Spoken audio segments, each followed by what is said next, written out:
No, just, you gotta lay up in front of it. I scorched a 3-wood, I buried my ball 2 inches inside of the book. Listen, this is not my game. 340 feet with a 3-wood. And I buried it on a fly into the book. Nice. Are we live? We're live. I can hit the ball 400 feet straight. Can't we all? Okay, Jill, I We can bring in more chairs and. start off. That would be Bring in more great. chairs. Okay. Yes. Okay, we're gonna get started. Okay, so I have turned on the recorder. Okay. The time is now 9:30 a.m. I'm going to call the budget workshop of the Venetian Community Development District to order. Today's Friday, May 8th, 2026. The first item on the agenda is the call to order / roll call. Those supervisors that are present are Joe Pizarro, Cheryl Tarana, Cindy Sneezik, Ken Smaha, and Rich Goodman. On behalf of district management is myself, Elena Blandon. Field manager Keith Livermore is present. General manager Greg Barker is present, and we do have 2 representatives from Hampton. Would you please announce your names, please? Jamie Sullivan, Regional Manager. And Carol McGrail, VP of Accounting. Thank you. And for the record, we do have audience members present. The next item on the agenda is the Pledge of Allegiance. Ladies and gentlemen, we ask that you please stand for the pledge. Don't need some. I pledge allegiance to the flag of the United States of America and to the republic for which it stands, one nation, under God, indivisible, with liberty and justice for all. Thank you. Before we start, can we just turn the air down a little bit? Is everybody else warm or? I am cooking. Yeah, Come on, of course. come on. Yes, Thank you. God. Thank you. I'd be the last one to say that, so if I say yes, it must be. And then I have one other question, just to make Okay. sure that we're, On the same page? yes. So the goal, are we trying to find a budget that is high, low, is accurate? I just want to make sure what our real goal is, Accurate. as you guys see it. It's accuracy, remembering that the trim budget is the high water mark, so. So we want to be accurate but high. I would say accurate, and maybe I would say conservative, Okay. Yes. at least in my opinion, Okay. when we That's come a to the good way river to club. say So accurate with a cushion. Conservative. Yeah. Okay. Conservative. Okay. Okay, Whatever. so let's talk procedure, just so that everybody is Mhm. aware. So this is your not to exceed budget because Yes. you are, you're restricted to a timeline. Your budget has to be approved by June 15th. So the clock is ticking. We have to follow a process because Sarasota County does require a trim budget to be sent out. Some counties don't require it, Sarasota does. So, once your budget is approved by June 15th, that's where the clock starts ticking for us, meaning district management, because there's certain legal requirements that we have to comply by. If you're going to, increase your assessments, there's notifications, notices, advertisements that we have to abide by. We have to send the proposed budget to the county. It has to be posted to the website. There's a lot of things that we have to do. Typically, before the notice goes out, we used to send with the newsletter a communication to the residents outlining what the increases are and why. I'm not sure if you want to discuss that today, whether or not that's something you want to do. This is just a workshop. You're not going to make any major decisions on your budget today, other than try to put together your proposed budget. You can continue this meeting if need be. You don't have to adjourn this meeting. That way, if you're not ready to finalize or continue with the drafts today, you can continue it to another date. But you're only gonna be discussing your budgets. You can't make you can't take any actions today. You can just discuss what's on the agenda, which is the budgets. And then just maybe a procedural question, and for everybody's clarity, we could continue it to the meeting Monday, the 11th, if we feel we have time.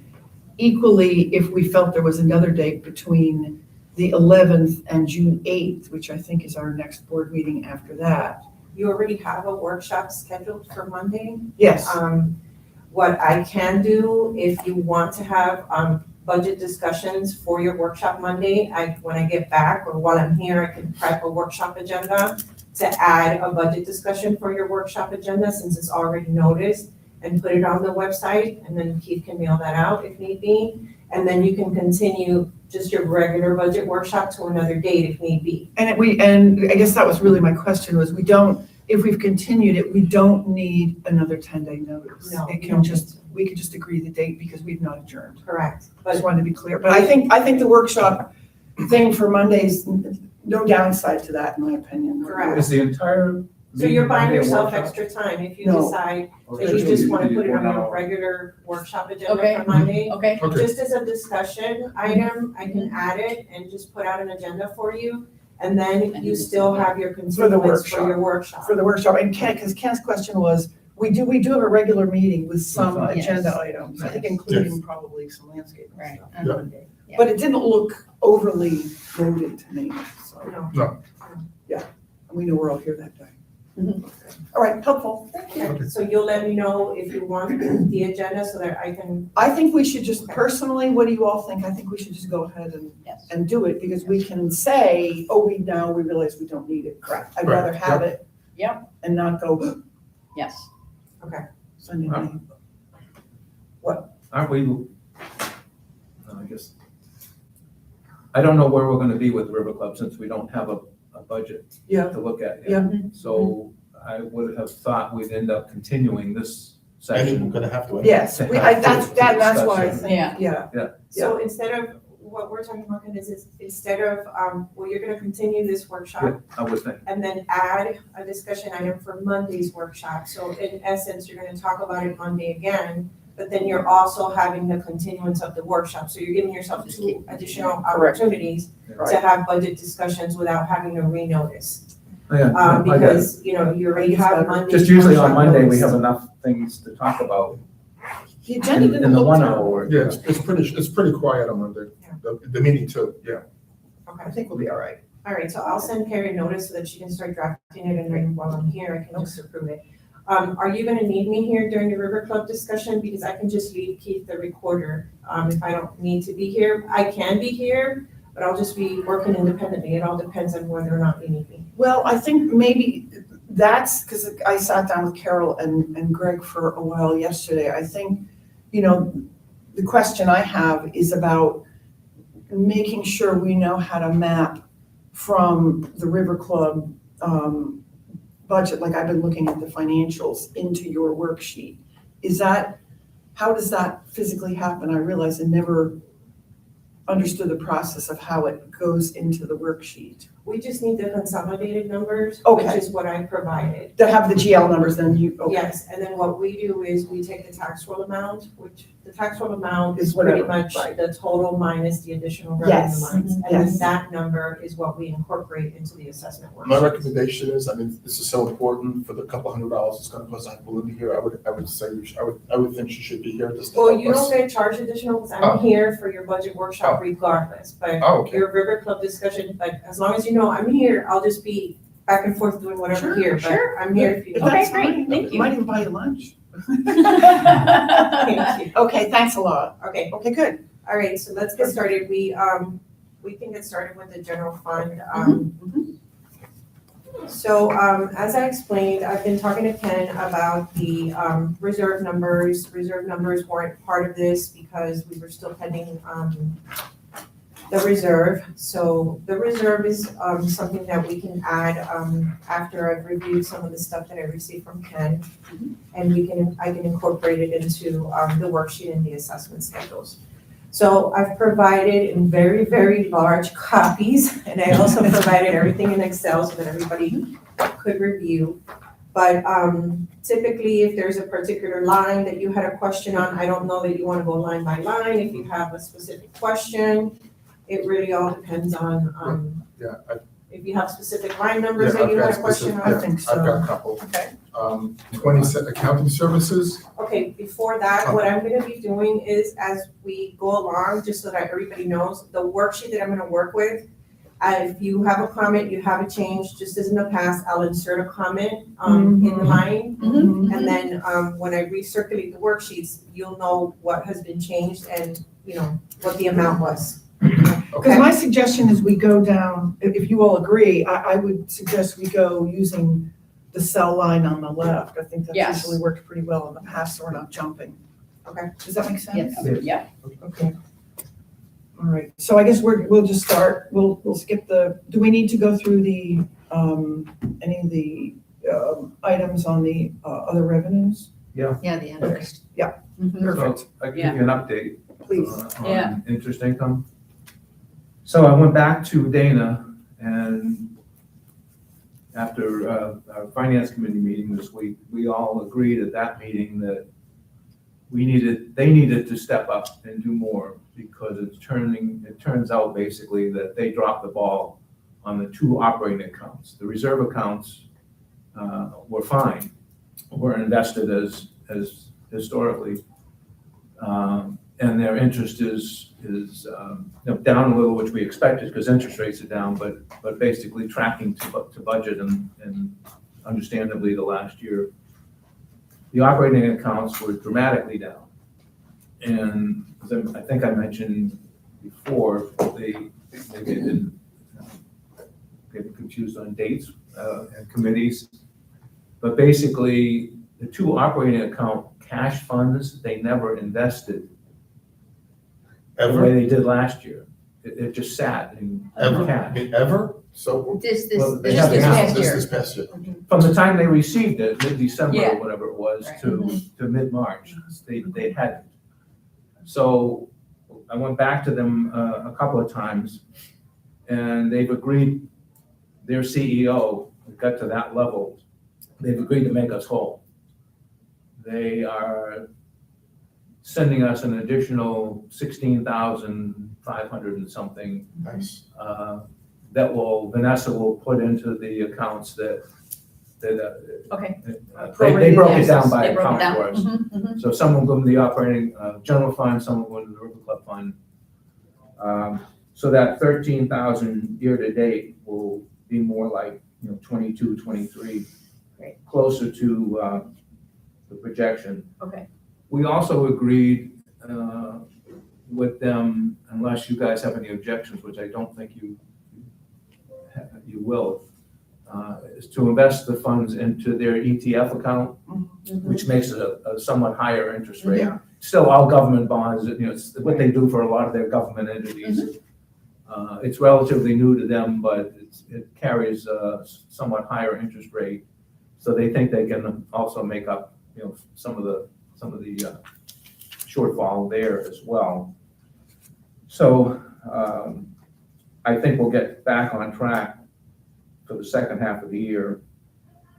And the only thing I was going to suggest maybe for next year, unless you want to leave it for now, is that the 30,000 could be probably 35, unless we think interest rates are going to go down even more, in which case we just leave it at 30. I'd rather be conservative. than I'd leave it, I'd leave it Yeah. at 30. I think rates are gonna go down at some point. Yeah. That's fine. But good work, Ken. Thank you.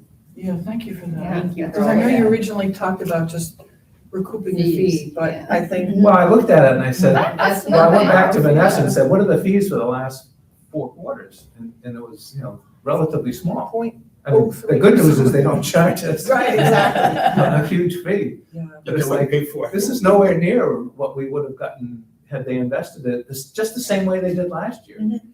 So they went through, did a calculation, month by month, Yeah. of what they would have expected.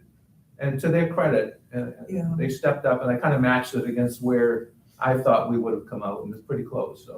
Yeah, Great, thank you. That's excellent. yeah, appreciate it. Cool.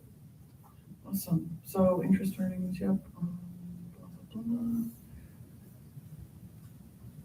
Can I make a recommendation? I know there's no transponder revenue in there. Is that for the RFIDs? So, and I think we need to address, because of the increase in cost, including a little bit of money in there for not only the proximity cards, but the RFIDs as well. So I think if I'm not mistaken, the cards for the River Club are now costing us well over $15 a card. So, and there's a lot of residents that come in and say, I lost my blah, blah, blah, and we issue them for free of charge. And And so I think what we need to do is take a look at addressing some of that. And it might not be a substantial amount of revenue, but at $15 a card, I mean, it's a big loss, I guess, is what I'm concerned about. Since we want to be conservative, I don't know that it's material enough until Okay. we have, I would like to see a year first of, are we actually going to charge people? And Okay, how much is it going to be? Because I Okay. have no idea how much to put in there. And I don't think it's going to be material unless you're thinking it's going to be $5,000. I would have to take a look at it because, and what I'll do is I can run a list on the new proximity cards that were issued in this fiscal year. And then that way we can kind of get a gauge to see what the impact could be. So let me A go ahead. lot of those will be new residents though. Right, and then I'll have to, but I can actually sort them by, because Laura's now identifying them as guest pass 1, guest pass 2. So I can go in there and see who has actually requested additional passes and things like that, to see what the financial impact is. I don't know, I mean, we can either include it in here or we can maybe reduce the overall cost of the purchase, I don't know. But I will get the number for us, so we can talk about it on Monday and see if it's material or not. And I do think, there's already something in here, I thought, on a replacement card. Removals. Yeah, I thought there was, Yeah, I think so. like $10. But we can address that. Yeah. let me put Yeah. some numbers. Yeah. Yeah, $15 per currency, or occurrence. I think it's pretty small dollars. Yeah, okay. So want to move on to revenues? Yeah. Expenditure. Expenses? Short expenses? Yeah, so question for you guys on accounting services. I know Hampton is not the best stuff, but do we ever want to do a little bit more in-depth review of our finances? I'm not saying it has to be done every year, but like every third year or every second year, to have a little bit more in-depth review as opposed to just saying, I want to see basically nothing and just taking your because obviously if anybody had looked at what I uncovered, it would have been uncovered by our accountants. It should have been uncovered by the accountants. So do we want to have a more in-depth review? That's a discussion for budget. It's accounting services. This is just. General This is fund. the This is general general fund. fund, Oh, yeah. I'm sorry. Oh, okay. Okay, all right. We can do that too. Well, Nothing but trouble. Okay, Yep. okay. There's not that many moving pieces in this. No, there's not. Too much It's coffee? pretty, I wouldn't want to spend that money, but it doesn't seem to. And so, accounting services, 3.84, we have not increased our fees in 2 years. Right. Same with admin services. Arbitrage rebate calculation, that's only if a report is requested. It's just in there just in case. I Is that doubt related to the bonds? I forget. Yeah. Yeah, okay. Assessment roles, same thing. Auditing services, line 31, which was, this is a not to exceed amount.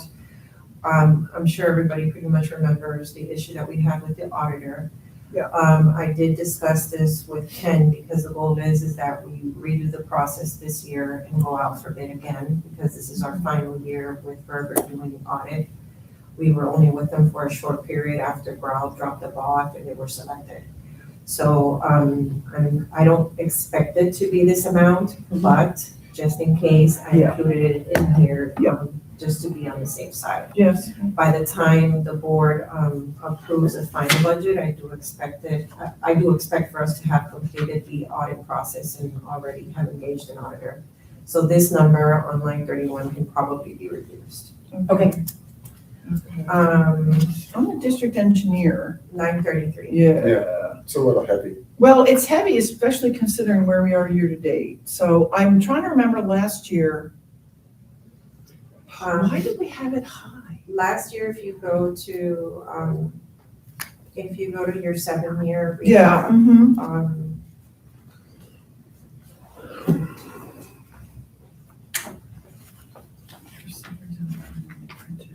Last year at year end, we were at 41,000. Yeah. 406. 60 seems heavy. But I I don't was think gonna it's, say, I don't think it's Yeah. heavy, to be honest with you. I don't think bring it's this, heavy bring this either. down to like 45. I've seen, I have a district now where engineering fees are at $80,000 and they're only at 6 months with not many projects, just, Well, day to day, but, why do you think it would go up, by, 25%? I've received, notifications of fees going up to 10%. So, if you want project management oversight, then obviously that would incur additional fees. It doesn't necessarily have to be Rick, for example, if you select for project management, you can pick someone else, but it already depends on the projects that you have and how big they are, whether or not you're gonna incur additional fees for them. But, do I expect that? No, because Rick doesn't, really nickel and dime the district the way other engineering firms would. I see. I'd take this down. I would too, So because like I don't 45. think we have any big projects that will happen in the next fiscal year. Maybe one out from there that we would need a manager on. a And there's project manager. there's no roadworks or anything that are in. Nothing unusual. Nothing Nothing unusual. planned. I'd It's go up to down you. 10. I was thinking the same thing, go down to 50? Okay. Okay, is And everybody then okay leave with it that? Yes. for another place. Sure. Yes, I'm just trying to save money, move money. What are you around. thinking, Ken? I'm just gonna take it down to 45, but that's okay. Let's start at 50. We can always come back. Yeah, I mean, as we get closer, you'll have more data because I'll update the worksheets, with financial data. So as we get closer to the public hearing, if we need to make additional adjustments, we can. and can I ask, because I know, so much of what's in here, the services are, there are 4 contracts. And I know the timings sometimes are different through the year, if I remember correctly. Any projected increase through the year is gonna be reflected in the numbers that are in this. Correct, as of Okay. October 1st. So everything would be as of 10/1. Okay, good. Your district management fees, line 34. Yep. This is subject to change, obviously decrease depending on whether or not you do have the second meeting of the month. Right. So if you don't have the second meeting of the month, then this would be reduced because we don't bill if you don't have the second meeting of the month. And if I'm not here, you don't get billed for those meetings. Dues, licenses, and fees, this remains the same, that's line 35. So going back to district management, that is presuming we're having 2 meetings a month. Correct. Not 1 workshop and 1 meeting. Correct. So that might be. Mhm. Yeah. You want to knock it down 5,000 just to give us a little, because we're gonna have some workshops and some not meetings, just knock it down 5. Bring it to $30,000. I'd rather be Yeah. conservative on I'd this rather budget, leave it, in my yeah. opinion, but Yeah, I'm 1 of 5. But 2, we'll have always a workshop and a meeting. Yes. But to think, well, this is actually 2 full meetings. 2 full meetings, yes. Which I think that's high. I think we I can mean, come even down. if we have 2 months that we don't have, if 10 of the 12 months we have meetings but not a workshop, it's still Yeah. saving. So Right. you're saving $5,000 Yeah. just on I'm okay 2 with workshops, 5. 2 full workshops. Okay, so you want to Just take bring it the down 30. want to 5? take it down? Want to take it to Okay. just to even 30?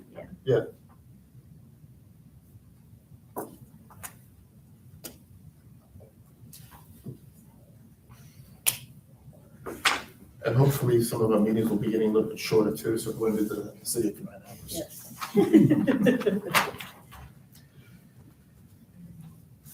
Financial and revenue collections. I didn't have anything else on the first page. So that's FC, they prepare your assessment role. Okay. Legal counsel? District council, that's Andy's, CPI, annual CPI. Yeah, no, I was looking at outside counsel. Okay, so this I left open as an open discussion, with the board, because of the lawsuit with ESTA. I don't really have a parameter as to whether or not you want this under the general fund budget or whether you want it under the River Club budget. So this is open for discussion. Right now, we've been, paying the bills through the general fund so that I can, track the invoices. But, it depends on, where we are. I don't know if you want to include an allowance in here for outside counsel for this case and what the amount is. It's difficult to project, similar to when we had the hydraulic fuel spills. It's not, Right. you know, you're really, it's hard to say where you're gonna end up. Well, remember he gave us some. Yeah. Numbers, if you go this far, this far, this far. Right. Can I talk about that a little bit? Yeah. Sure. Okay, so they were supposed to, the papers were filed on April 7th. They had 20 days to comply. And on April 26th, they requested another 20-day extension because they hired outside counsel. So they are now taking this seriously. So I'm hoping maybe outside counsel, when they start seeing this, they will have a different mindset. We don't know, but they have 20 days from April 27th. So that's where we Okay. sit with that, but at least it's now, And you know, they're not just, Ignoring. circling the wagon with nonsense. They're actually taking it seriously. Well, they have to now, too. Couple of things. One, I think that, it should stay in the general fund. Agree 100%. Because What? stay in the general fund. Those legal costs, outside counsel should stay in the general fund so we can track it and not mess up the current River Club. Correct. Right. I agree 100% with that, And I yes. think we should include something here. Yes. Even if it's like, I mean, we just took 15 off the I was front, even gonna if say we're that. 15 I was here. gonna- Right, That's you're what right, I that's what I was said. thinking 15 or too. 20. Yeah. I'd put 20. You wanna put 20 in? Yeah. Okay, If it's gonna continue, it'll be that or more. okay, And Okay. if it doesn't, we have some money left over.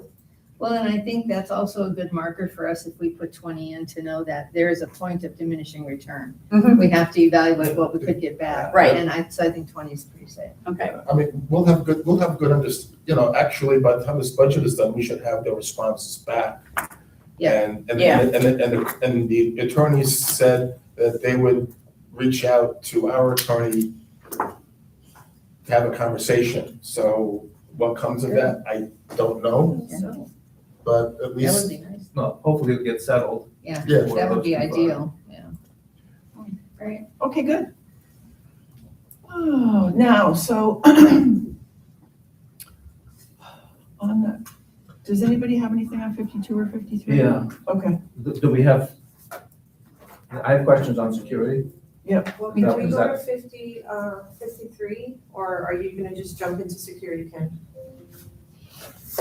I think it's 53, okay, Okay, 53, 54, okay. yeah, sorry. Mhm.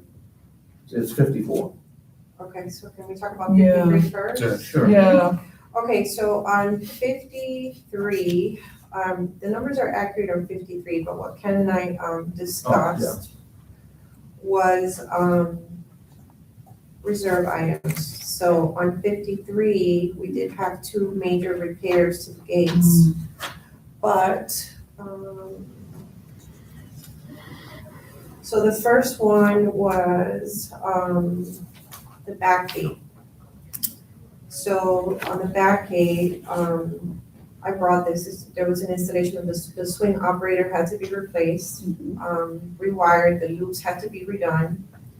And Was it from damage or just wear and tear, do we know? I think this was, I don't remember. on this Probably one. This was, damage. because it was back in November.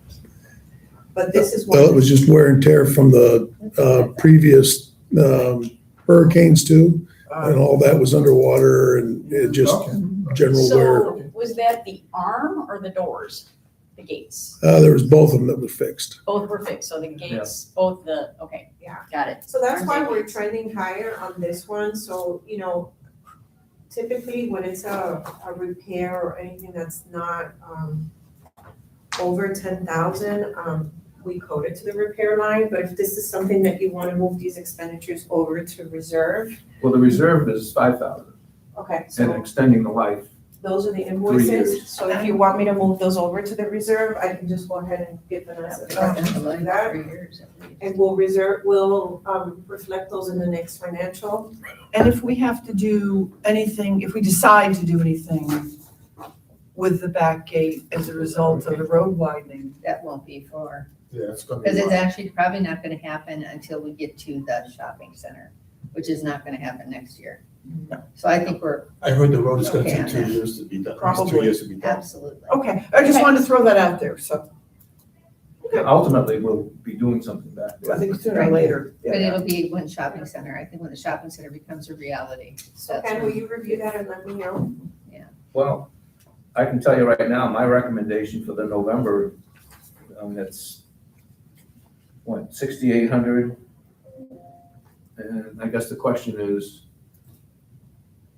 it going to extend the life of that existing gate by 3 years or more? Or B, is it because of the hurricane, it should be charged to the hurricane? You can put it to the hurricane fund since the hurricane is And if it the, was caused Oh, by the- yeah. the hurricane. The other, yeah, it should. However, you've got a gate arm that does get hit on occasion. And, Well, that's different. sometimes when they hit it so hard, that box gets yanked out too. And if you can catch the plate, all right, I've been talking with Paul about maybe getting another camera out there and redoing that camera system because you can see a vehicle, but you really can't get the plate on that back gate. Mhm. So it needs a new camera, a new system set up, but, to be able to charge the person that does hit it. But Right, if you can't, if it happens at night right now, like the vehicle that did some damage in here and took off, Yeah.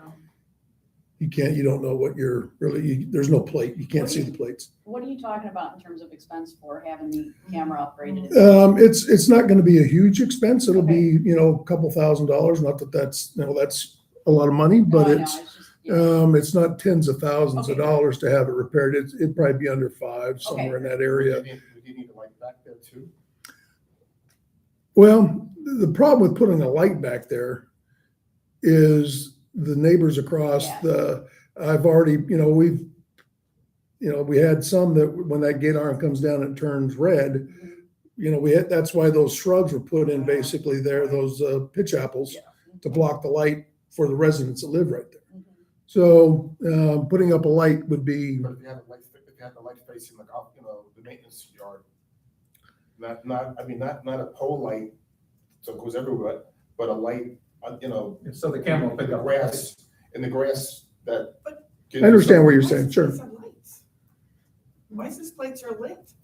You get it, Yeah, but if you look at the camera now, Yeah. it's a blur Yeah. from that light. Well, isn't part of that because there's a lot of branches there where that camera is, Yeah, we did some trimming around that. yeah. And it's still not the optimum, what you really want to have or see.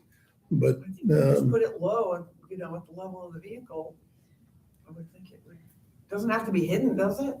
No. Smile, you're on camera. Better if it isn't. I think it is better if it isn't. Let them know. Most people don't know there's camera there. Exactly. Yeah. Okay. Yeah. Yeah. So what do we do with the number? Right, 53. So you already brought this down from projection Yeah. Can we go back up? by 6? Well, maybe not, because first, We've already done the work. we've already done the Yeah. work, and I think it needs to go either in reserves, general reserves, or in hurricane, one or the other. Yeah. So So it should be substantially we just have to less. decide which one. If it's a hurricane issue, because it was underwater, I think it should go in hurricane. Let's just do it. yeah. Yeah, so Yeah. put it in hurricane. Mhm. And that was 60, what'd you say, Belinda? 68, 67, 68, 69. Are you saying the whole thing doesn't go in? No, No, just 68, those, just the 68, repair. okay. Yeah, Those two invoices.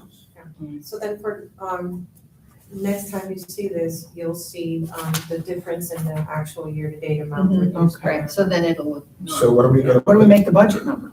The budget number should stay the same Right, because that is, your calculation for. Okay, I just wanted to be sure I understand. Everything that's on the side, which And is. that will get this year's projection closer to what we're saying for next year. okay, okay, Correct, except for the guardhouse phone and internet, we might be able to reduce that as we get closer to the final budget because Gotcha. we are going to look into different phone Yeah. and internet services. Well, should also, so I mentioned to Greg, and we should all, this is all one facility. If we can figure out how to get this whole everybody connected under one internet, one phone system, one whatever. Save a So lot we of don't money. have, it would save a lot of money instead of, the POA has something, we have something, this has something, that has something, the garden, For sure, Rich, but this is just for the guardhouse right now. Right. When we get to the bottom line, which is, for the office, then Mhm. definitely, but this is the guardhouse. Yes. I don't think the guardhouse will be able to have on the same system, I- but the guardhouse, and we also have the back gate on, an internet service also, so that'll have to be consolidated with whatever's negotiated for the guardhouse. And then line number 54, Allied did send me their budget. I included an increase in here. Obviously, that's not what they wanted. What we're seeing in the industry right now is a fuel surcharge being applied. So I did receive an invoice for a fuel surcharge for Allied. I did dispute it and send it back.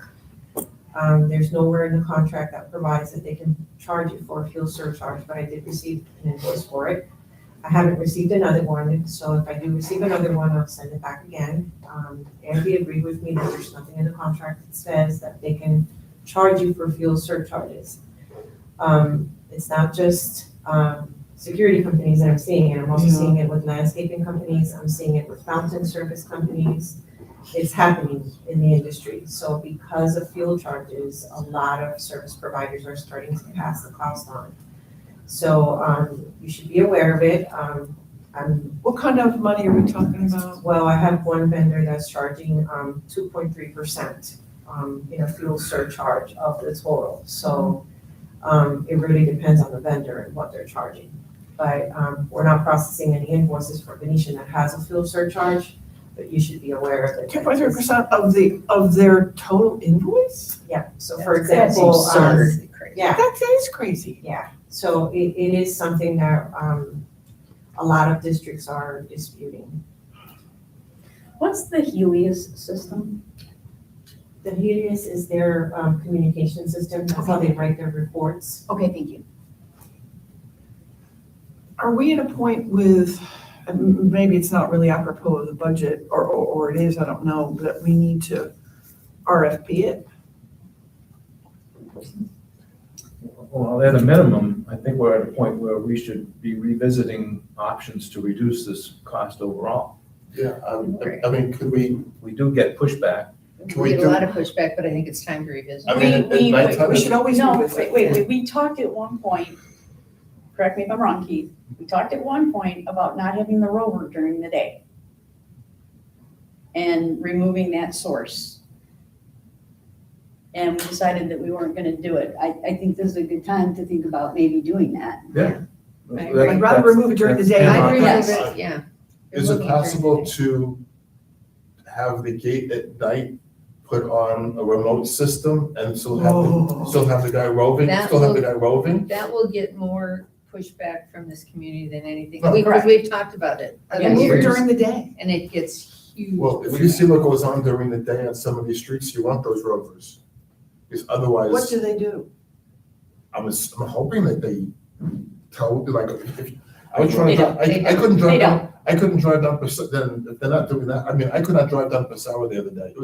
It was, you could not get through. So, Let me tell you. So, and if they're driving it and they're not doing anything, then then they're not doing it. Then They're they driving don't- and they're putting notices to the POA that they can give, but they're not doing anything live, telling people to Correct. move their trucks. No. That's not what they're That doing. is not happening. That's not happening? And so That's not I happening. think that, They'll leave a friendly reminder. right, I'm fully in agreement with removing the daytime rover, because that would be a big chunk of expense that we could Yes. reduce. yes, yes.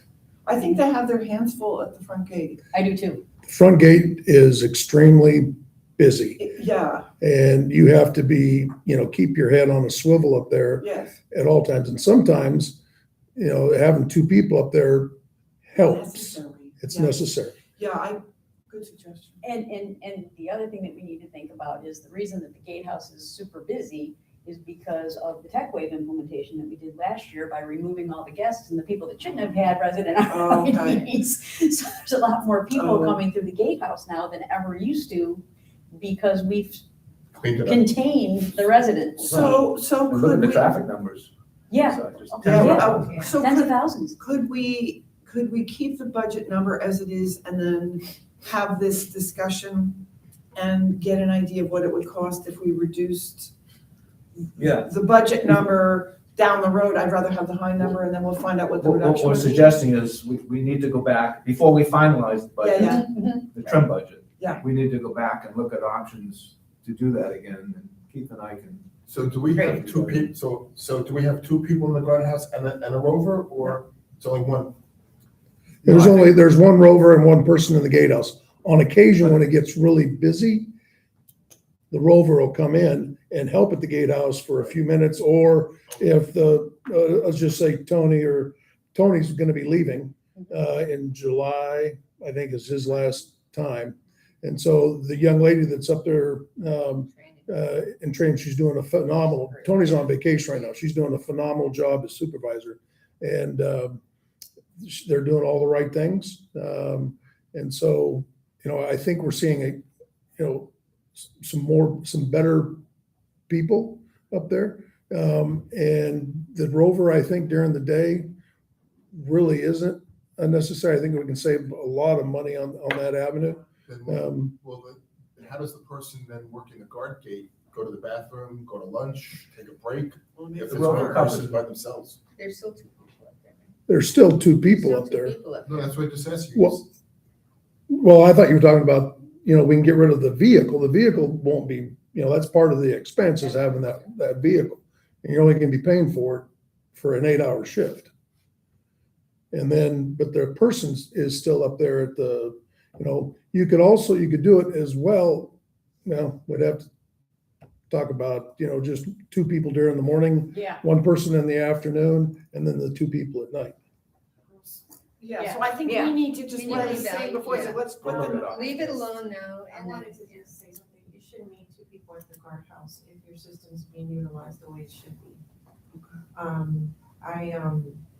I do have, another district that has a great system, but, the residents were really pushed to use the system. Yes. So, Agreed. the district had a position where, the residents are required to enter their guests and Yeah. issue passes to their guests Yeah. through the systems. So, you're paying extra money to have an extra guard there, when in reality, this could really be something that you don't need. So, maybe you should approach this differently with a different mindset as to how can you reduce the cost by maybe holding informative sessions, trying to educate the residents on how to better use the system so that you don't have to have another guard up there issuing passes when these are things that the residents can do from their cell phones. You make or a from good their point. phones. idea. You make a good We have a point. lot of people that push back on that. When we put in TechWave, Oh, yeah. we have a lot of people that just But- still call. But you know what, then, their guests will sit and wait in Yeah. line. Right, that's the, I know, but I mean, Well, but We're- maybe that's we're- the point. we're a community that has a lot of older people who aren't tech savvy. So, who are you trying to serve? Well, there are also people who don't want to. They just don't want to. I think there's a lot of resistance at the time of the clickers, giving up the I know. clickers. So Because a lot of people who don't want to do a lot of things. Yeah. They don't, do things they don't. they don't want to pay for amenities that they don't use. It's So- your decision, but there's a lot of options out So there in the now. interest of time, then why don't we leave the number as it is and then Yes. Yeah, address we'll look it? at options over the next week. or Thank so. you. No I just had rover, a discussion no with second Ken, person. I went to a community, when was it Wednesday, was it, that I told you, Ken? Mhm. And Yeah. they just, got rid of Invera, and this system, you're actually talking on camera with a live guard, you're seeing the guard and the guard is talking to you live on camera. It's not just you're talking to a person and Yeah. not seeing the person, they're seeing you, you're seeing them, you're showing them your ID, they're screening you, and then they open the gate for you and let you in. So it's We looked totally at that different. here, Yeah. a couple of years ago, before TechWave, but we had looked at that particular system. So it really is an option. You don't have any physical presence. I would like to say that in regard to this more senior community here, we're not the only community in Florida with senior folks. Yeah. Really? Really. So I do think we could take a look at it. But I do We got agree calls with you. when somebody's fishing in the pond. to the gatehouse. I think it would be important to see what the number is. Yeah, I do Because too. that'll help us. I do make a too. We'll dig it up. decision. Yeah. Yeah. We did, we, Yeah, so we're gonna leave the number as it is and then do some investigation. All right, cool, thank you. we put Okay. that on our to-do list. Fabs. We'll need to we'll need to ask Ally for options, Ken, so that they can present different scenarios. So Yes. if you'll let me know what you need, I'll go back to Ryan and ask him to present different scenarios. Present what? Different scenarios, numbers wise. Right. If that's what you want.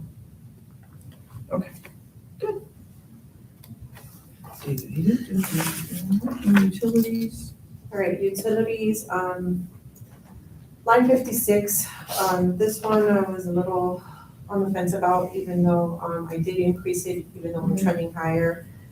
The pump station is a big factor here because of the usage on the dry season. I do expect us to, fall more or less within where we've fallen, a little bit over our trend, but not to the point where we'll be at 54,000. Usually towards the end of the fiscal year, this drops. But it's really your decision if you want me to increase it further. So this increase that we're seeing is because of the drought and the use of those lift stations and Yeah, everything like it's that, the extra cost It's associated with that? typical that you run your Okay. pump station during the dry season more. Okay, And then towards the end, as we go into the rainy season, you run less. got it. Well, I think I'm fine with it. I'm fine with this, yes. Yeah. Mhm. F1, et cetera. Utility, this is your reclaim and your guardhouse water. Yeah.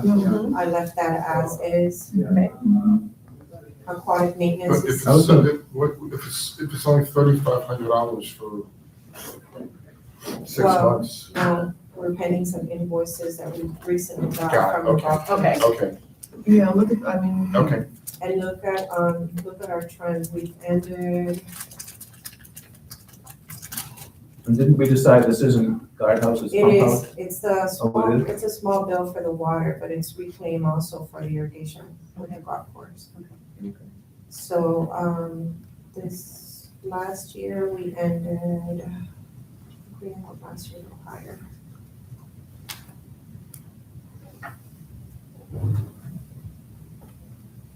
Last year we ended at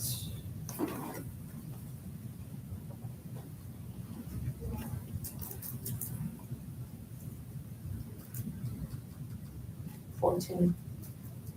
Right, okay. It what? 14. So 12 seems low. 50? Yeah, do we want to make it 15? Yeah. Okay. if that's the case, yeah, unfortunately. For sure.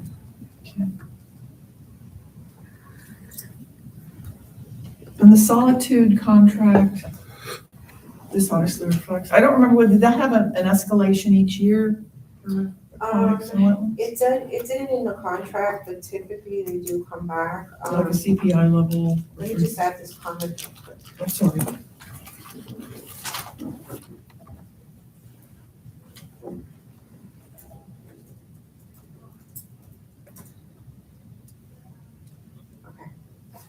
So typically they come in between 3.5% to 4%. Mm.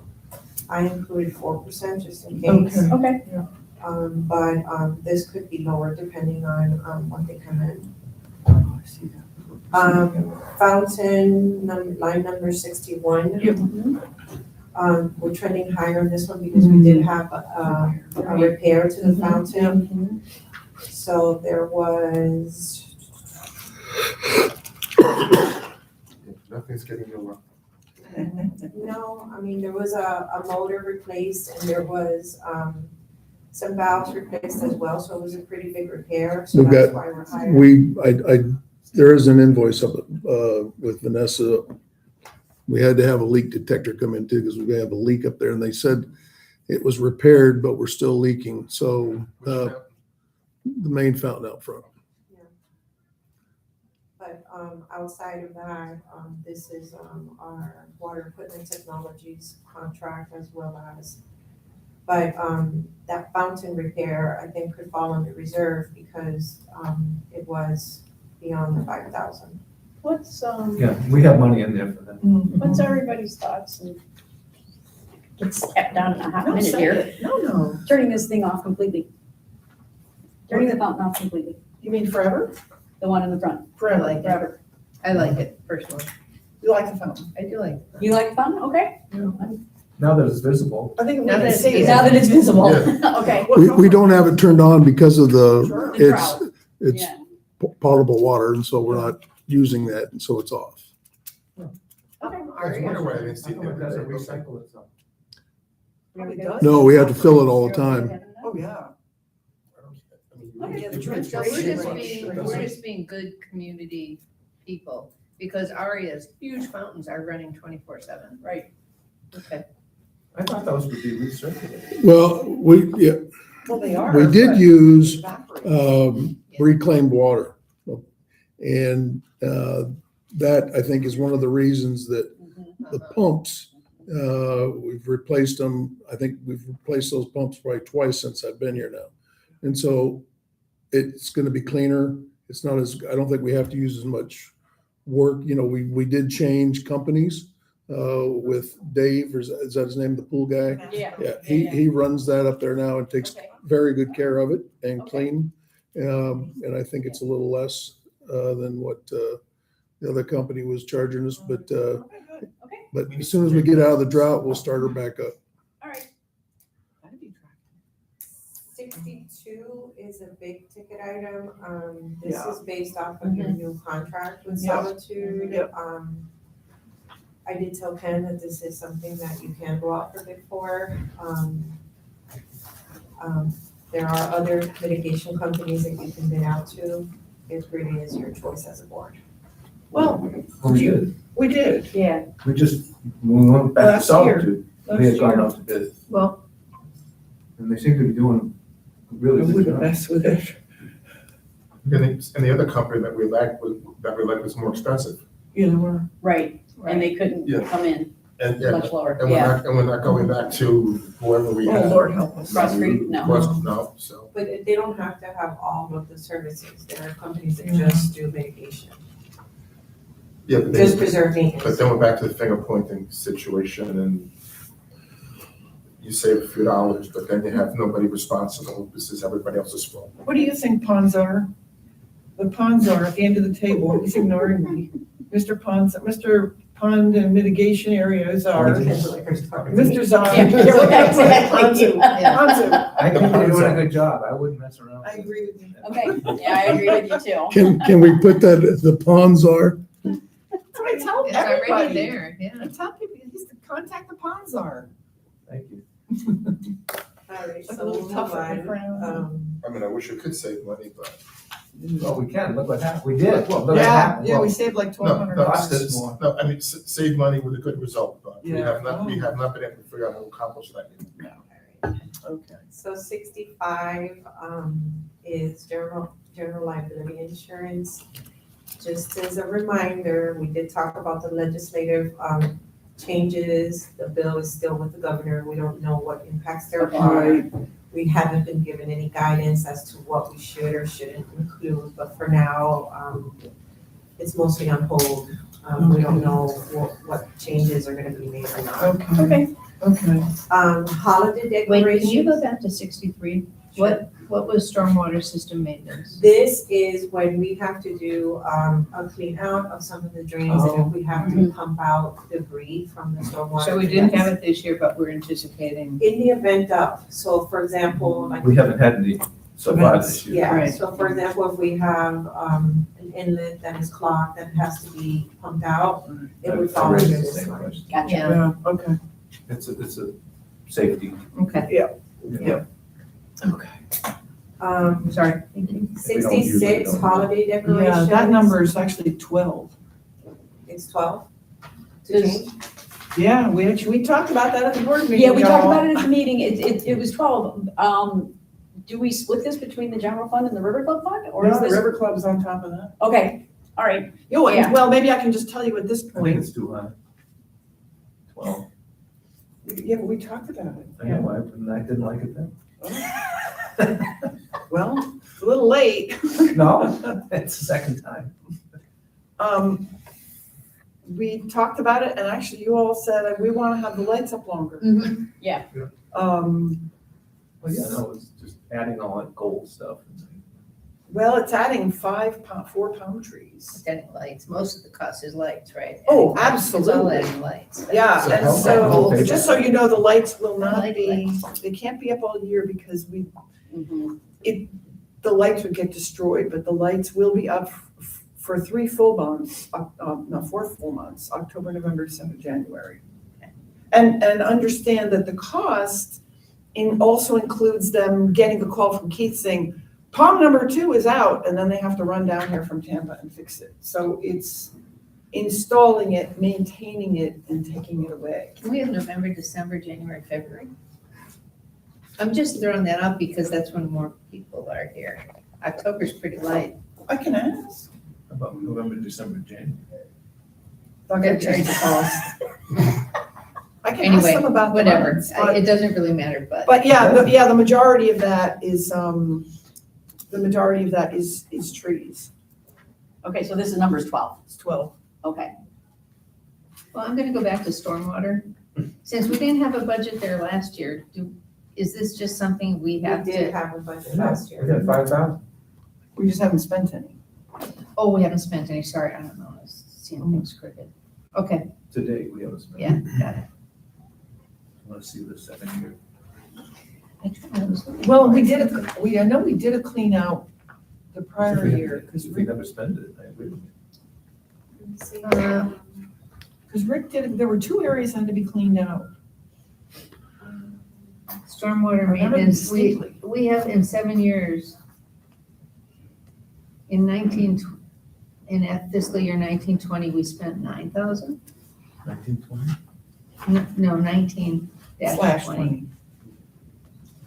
It might have fallen under, the lake, when we did the work on the lakes, it might have fallen under the same contract. Because other than There was and I think Jill's right, I think there was a pond over by the golf course that It's had to all be, bugged up. yes. And we had A and It was J come out, outfall. A and J had come out and take all that out. Yep, it was an outfall. We probably got charged for the maintenance. No, it probably was, towards that lake project that was done, because at the same time, they were doing one of the lake banks. Yes, they were. Yeah, it was a late by me. Okay. So 24, 25, the expense there was 5,835. Okay. Okay. All right. Thank you. Irrigation repairs. Are we on irrigation repairs? So we did have, So, go ahead. no, go ahead, Ken. Well, but Linda and I talked about this as well. When we were doing the reserve study, there's a fair amount of money in the reserves for this. And we realize that it's highly unlikely we're ever going to have a major project where we just rip out, half the community. Right. It's always gonna be these breaks, fix them, do certain sections. So what I was suggesting is that they really shouldn't be charged, those kinds of things shouldn't be charged here. This isn't like replacing heads. Right. This is like replacing, Yeah, major line areas. so. I don't know why we're not charging that to the reserves. Either that, we shouldn't have the reserves. Right, But we right. don't need it in both places. Right. Good, let's do it. I think we should. Good idea. So we can relook at that. Okay. Now the irrigations Figure out are what should be too. moved to the reserves, but we put in, what did we leave, 10,000 a year? Or That's your Oh, Email me, let I'm me know. prepared.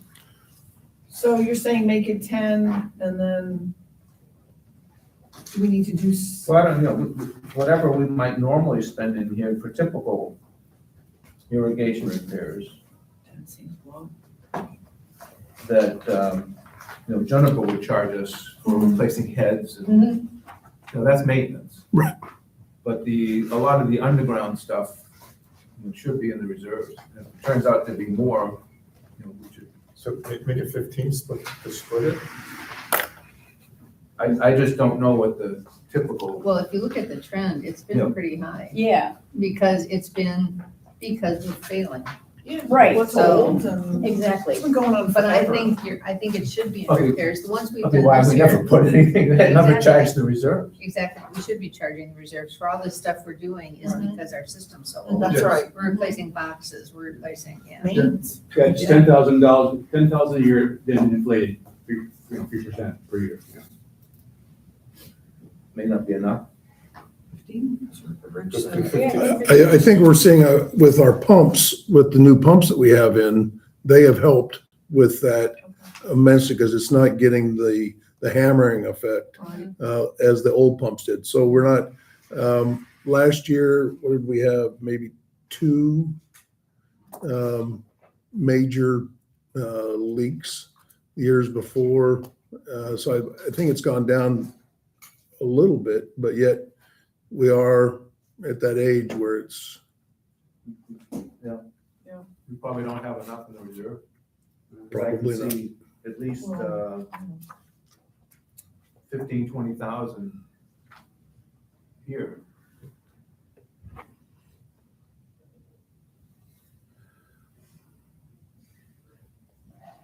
A and J excavation and those kinds of things.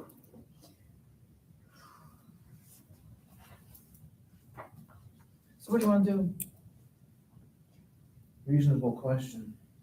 Well, I have a dumb accounting question. Can we, if we left it at this, if we collect something through the operations budget, ultimately, if we don't use it, for example, this year, I mean, it all goes into, if we've got a carryover at the end of the year, it all goes into reserves anyway, doesn't it? No. Carryover? No. Doesn't? No. Could go into capital Goes or into- whatever, okay. Could we throw 15, put this at 15 and then put 15 in reserves? Yeah, I would do And that. leave the overall number, just move the bucket? Well, I think you can't move it. I don't think you can move it We from can't- this. It's one fund, guys, so. Yeah. you Okay, can- we can't. What was the question? It's considered one fund, Put so 15 you of this in can, reserves. remember, it's. It's one fund, it's just an accounting It's just magic. an accounting match, so Okay. regardless, it's all considered one fund, it's just separated. Okay, I mean, one fund. The general fund and the reserve fund are ultimately considered one fund. so it doesn't matter. We can leave the 30 here and it's fine. We don't need to shift it and put it into another category. Okay, let's leave it at 30 then. When we Then why do we submit your, have it in reserves? well, you have it separate Investment. account-wise, so that accounting-wise, you have it separated. But auditing purposes, it's considered. Oh, I One understand fund. about auditing, Yes. but in terms of tax assessment. and Tax how you- assessment, And when we submit the investing. tax roll, it's consolidated as one One fund. on the tax roll. So when you see on the tax roll, the total amount, it's not separated on your tax bill. So you don't see, for example, your O and M assessments, Mhm. O and M reserve on the tax bill. It's considered one fund, so it's billed as one fund. So if it's 30 here or 30 there, it's 30 regardless. It's 30 regardless. Okay, okay, But I agree with you then. Why don't we just have it all here? Okay. yeah, leave it Keep on here. as is. Mhm. Okay. Flowers, If this tells us how we're true cost. managing to our operating budget. Yeah, I mean, Yep. irrigation is, But it's always going to be a That's why- high number why not just leave it regardless. all? You're always gonna have, as we Why not do leave it all? construction agents, you're always gonna have Yeah. expenses. Absolutely. Yeah, I- Just keep doing this Yeah. anyway. Because I heard what Cheryl just said, I agree. I think we see that we're spending it, true cost. I mean, it's not a big Yeah, deal. yeah. I mean, why not, Reserves. I would Yeah. say, I agree. take it out of reserves and just do it all here if we're gonna do that. Right. Yeah. Yes, It's not gonna change the reserve. No, it is No, what it exactly. is. it is what it is. Don't get yeah. sentimental about money. Minor, yeah. Okay. Flower program. Why don't we have actuals? We've had 2 rotations. I just saw invoices for this, I wanna say 2 weeks ago. I don't think that they billed for them until Mulch. recently. And the mulch invoice hasn't come Is- through yet. The mulch, actually, I did, receive, Okay. and I approved, and that one was last week, actually. How many times do we rotate the flowers? It's a quarterly, but actually, no, it's every 4 months, 3 times a year. So it's $7,000, so we're paying $7,000 each time. And actually, I actually think that as we do the landscape plans, we should put more sod in, because, Yeah. Agreed. I mean, I say keep the flowers in the front and everything Yes. else, let's just. I agree with So that. we can cut this probably down to, At least 10? I would say, at least, I was thinking 7,500. I'm good, yeah, because Yeah, I don't think the flowers are always, it's always a heartache. they're too small. It's always a heartache. They're too small, they're dying, or they look good for a week and then they're overgrown. The only thing We're that I paying think, $20,000 for a week's Right. worth of. the one that works every time is the poinsettias at Christmas time, and so Great. No, they died last year. yeah, but I think they were planted No water. differently. The year before, there was no water, and that was a problem. Right. The year before, they just put the pots down, they didn't replant them, Mhm. and that worked the best. So this time, I think we're gonna say, don't take them out of their pots. Just dig a hole. Yeah, so anyway, So go to I would go 7,500. 7,500. Okay, That's nice. And we can pay for the tree lights in the trees. Here you go. I'm trying to contribute. I screwed up the 5. Sorry, would you like 7? We can make it, how about 7,000? It's Okay. better for Ken's now math. this, okay, 7,000. all right. Keep it in numbers. God, I was worried about that $500. Yeah. I wouldn't be. Okay, you're making me edit my comment. The next 3 look okay. What do we do about 72 though? Jennifer.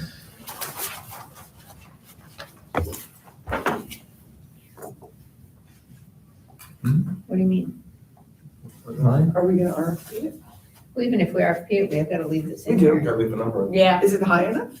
That's a This good is- question. This is based off of your actual bid. Okay, So depending on the number of palms that you have. We're talking about the OTC injections, or we're No, talking No, the about? landscape. The 407. the 407. Because I guess I go back to when we put this out to bid in '23 and, we got the low ball from LMP and it was a commitment for 6 years, including that current year, and it was awful low. And look where it got us, so. Yeah, but Juniper decided to take it over. They have the option of walking away from it. They do, but my question is, you get what you pay for. Yeah, no, yes and no. I mean, if we paint them over, they do a better job. I don't know. exactly. I'm not so sure that they can do a better I'm job. just asking. And I I'm think on if board we with do that. an RFP on this, it's going to take the majority of next fiscal year anyway. Yeah. Right. So I think we're okay for Okay. this year, and then I think we need to think seriously about this in, like early spring, Okay, and say if we're gonna go to RFP, we need to do it. So okay, You think Yeah. they're doing better? I do think they're Sure, doing yeah. better. He's being very responsive. He's got crews out here. I talked to Sergio a lot, more than I've ever talked to anybody else in the landscape. Okay. And, it got to the point where I called him and said, I want you in Keith's office at 9:30. He shows up whenever I say that because he knows something's wrong. And it was the roundabout. I said, I am so tired of looking at weeds out there. I don't understand what you don't understand. He went out himself and yanked every single. Well, the next morning, that day when we went out, Because I drove by him and I yelled at him and I said, good work, Sergio. I called him up and said, per our conversation yesterday, you need to come out here right now and pull these weeds. He goes, I'll be there in a minute. So so Sergio goes, then we're up the creek without a paddle. Yeah, but it's always been that way. Our account manager's True. always Fair been the enough. link to Okay. what Every happens here. HOA around, in this community thinks their landscapers are doing a lousy job. yeah, Right. they start out 'Cause when we great, meet, they start out great, yeah, and then Yeah. after 2 to 3 months, and then you're fighting with them. Yeah. Yeah, If we can keep Sergio on this track and he's doing good responses Okay. to Yeah. the reports, the Mhm. landscape inspection reports, I think we need to give him some time and he's, Yeah, so far, yeah. okay, good. cool. So I didn't have any questions. line onward. 74, Okay. is 10,000 enough there? It It's is, 12. this is the one that, Cheryl, you and I talked about It's moving 10. out one of the The next Budget expenditures. line 74. 74. Oh, I'm sorry, it was on. Well, because we have, Yeah. we have a line in reserves We have, for replacements. and we've got the rest of the hurricane, if, you know, Right. if you look at that, we've got still 330,000 Mm-hmm. that we will have to do the last two projects as well as some tree replacements. Okay. I think we're fine. Okay.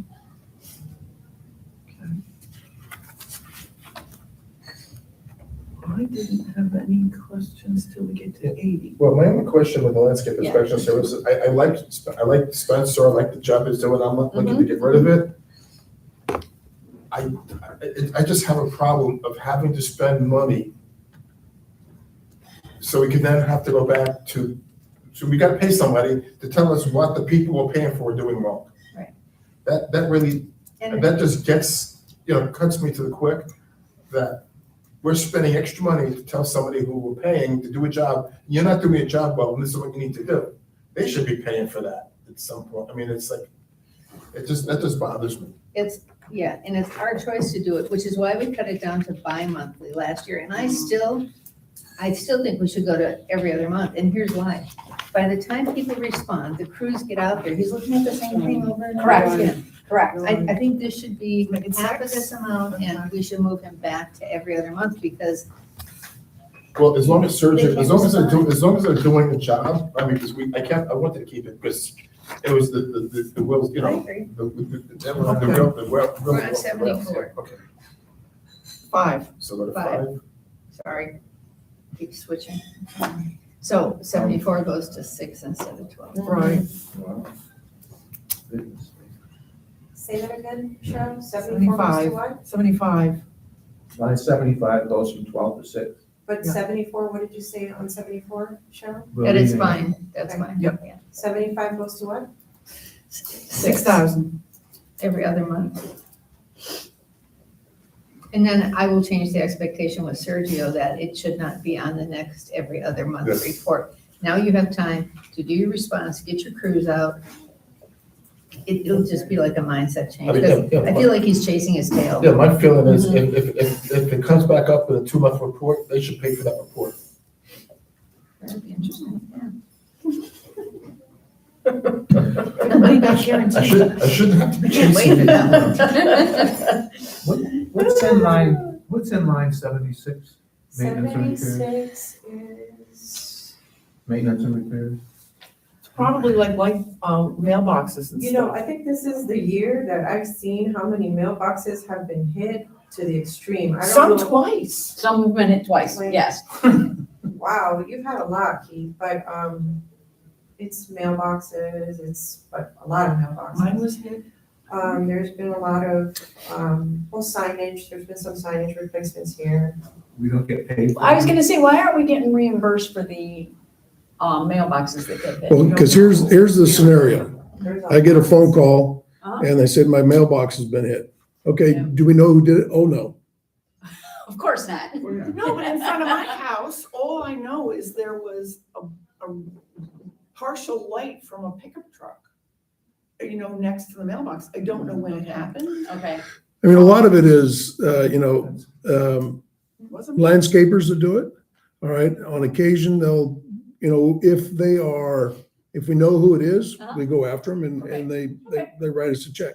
If they don't, and we don't, there's not a great deal we can do other than just pay it. And, these mailboxes aren't cheap. Our welder is, we're fortunate to have the guy that welds for us, because he comes out pretty much right on the same day. I do have a question like there. I know there was one, if it's hit and we know who it is and they pay the $1,200 to have it fully replaced, like the one over on Passaro, the repair cost still shows up here, but the income is from that where we're paid back is somewhere else, or is it an offset in this line item? Do you No, it know? would go in revenue.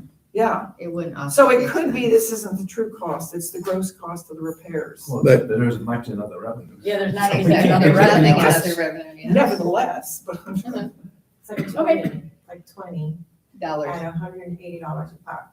So there's a lot of mailboxes in here. Yeah. Oh, yeah. And that's just the, then we got the lights and, the bulbs that we pay for. We Yeah, also yeah. have the sensor that goes on, that goes out. Yeah. Yeah, Yep. Okay. okay. So is this too low? 10,000? I think this is the highest that this has ever been. I don't think we even saw this after the hurricane. Well, we've already spent more than that in 6 months. Well, you want to make it 15? Cut the difference? It just seems like it should be higher. If we get that tech wave thing that tracks people, maybe. I agree with you, it should be 15. I'm okay with 15. Okay. Okay. So we're going to 15 on maintenance repairs? Line 76.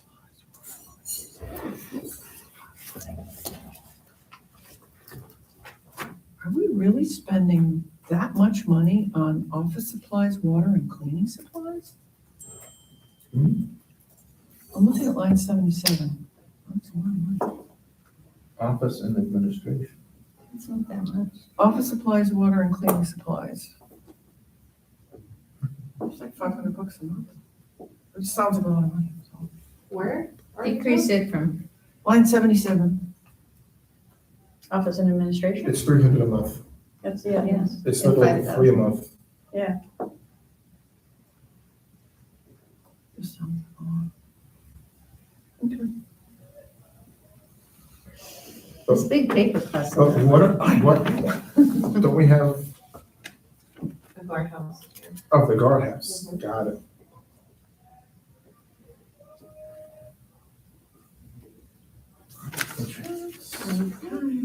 Property insurance, I did send the board with the worksheet, the property insurance breakdown. I'm not sure if everybody got a chance to see that.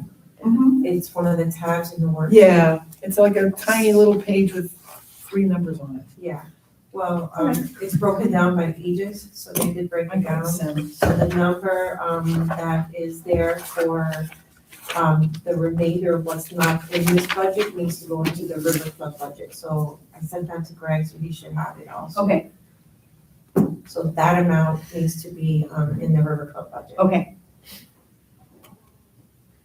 We talked about 80, A what? line 80. Line 80, Yeah. yeah.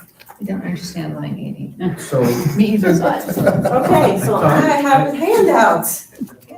Handouts. All right, I have it, I think. Ken can speak to this, but, I got this yesterday. Thank you. Please don't throw anything at me. Please don't beat up the messenger today, No. but. Chico's gonna be here next week, so if anybody wants to meet with Chico, I talked with him. please let me know. So the bottom line is, without all, we can have the discussion, the bottom line is we can probably take this down 15,000. And if he's volunteering that, it's probably Okay. more, but let's, so.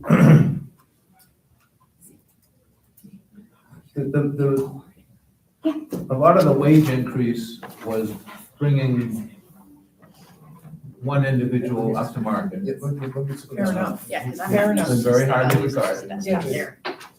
There was also a, shoot on my own notes, there was also a significant increase. Did it work? in, Okay, cool. Benefit costs. Yep. However, it's not that significant. And, Well,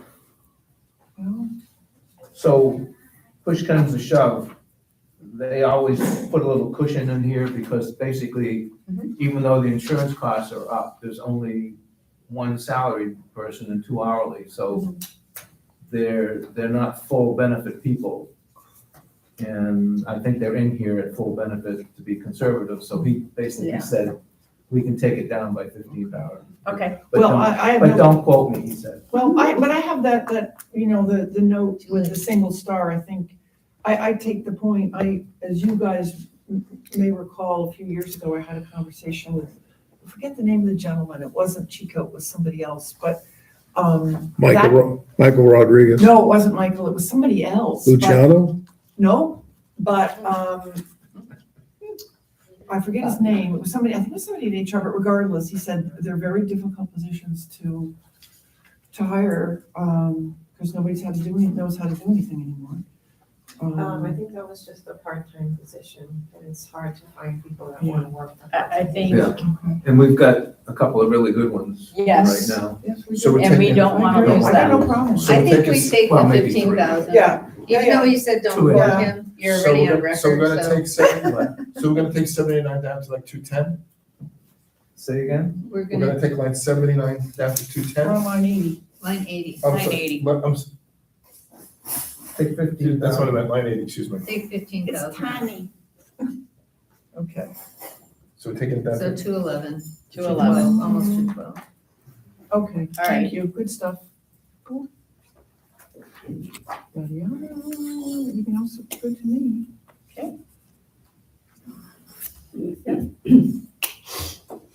Darlene, I was gonna send a dog with a cask out looking for you. You were gonna what? Send a dog with a cask out looking for you. Oh. Sorry, I spent too much time in Switzerland. So 81, was what Rich was talking about, the telephone Yeah. for the office. Yeah. Ken and I kind of touched on this when we were talking about some of the questions we had on the budget. You know, there's a lot of opportunity for changes. That's voice over hers. Every- IP. the board has theirs. I mentioned that Yeah. Rosetta has switched over to a Teams platform. Now our phone systems are all Teams-based. Okay, You obviously can't do that at the guardhouse, but I'm pretty sure something like that can be done here. So I left it at 4,100, but this is subject to change because I'm pretty sure that it will probably come in less. But I don't know what is gonna be negotiated, but there's an allowance in here for it. okay, perfect. Oh, and I just realized on 80, does that include the holiday bonus? No, Okay. no, we don't receive bonuses via, Rosetta at all. So, what happens is, years back, the district board decided to, include the staff that is here as part of the collection that takes place. From the through river. From the River Club. Mhm. Okay, But we didn't do it that way last year. Okay. Yes, you did. yeah, it was an 11th hour decision, wasn't it? Well, That happened that way? it was paid out after the fact, but I thought it was paid out after the fact by Rosetta. That's a GL. You're right, but it should not have been. I believe it was paid by Rosetta this year, this past Christmas, because of the coordination with Hampton. Yeah. They didn't know that Yeah. that needed to be distributed, so Rosetta did cover it. But going forward, that's gotta come out of the River Club budget, because that's where that Christmas bonus resides. Like in the past, Yeah, the checks were cut from. the- Yeah. yeah. I understand that, yeah. But why wouldn't we include it in this? I mean, you can. But if this you isn't want the to. River Club. This isn't the River Club budget, Because I it's in that know, budget. It comes out of the I know. River Club budget, We're only collecting it once from the River residents. Club, via River Club.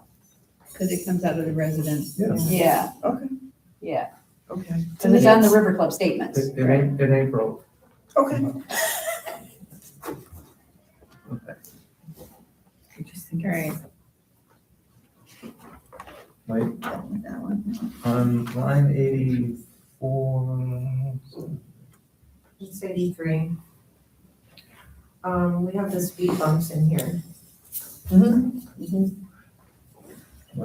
Speed bumps. Is that roadway repair and maintenance? Yeah. 83.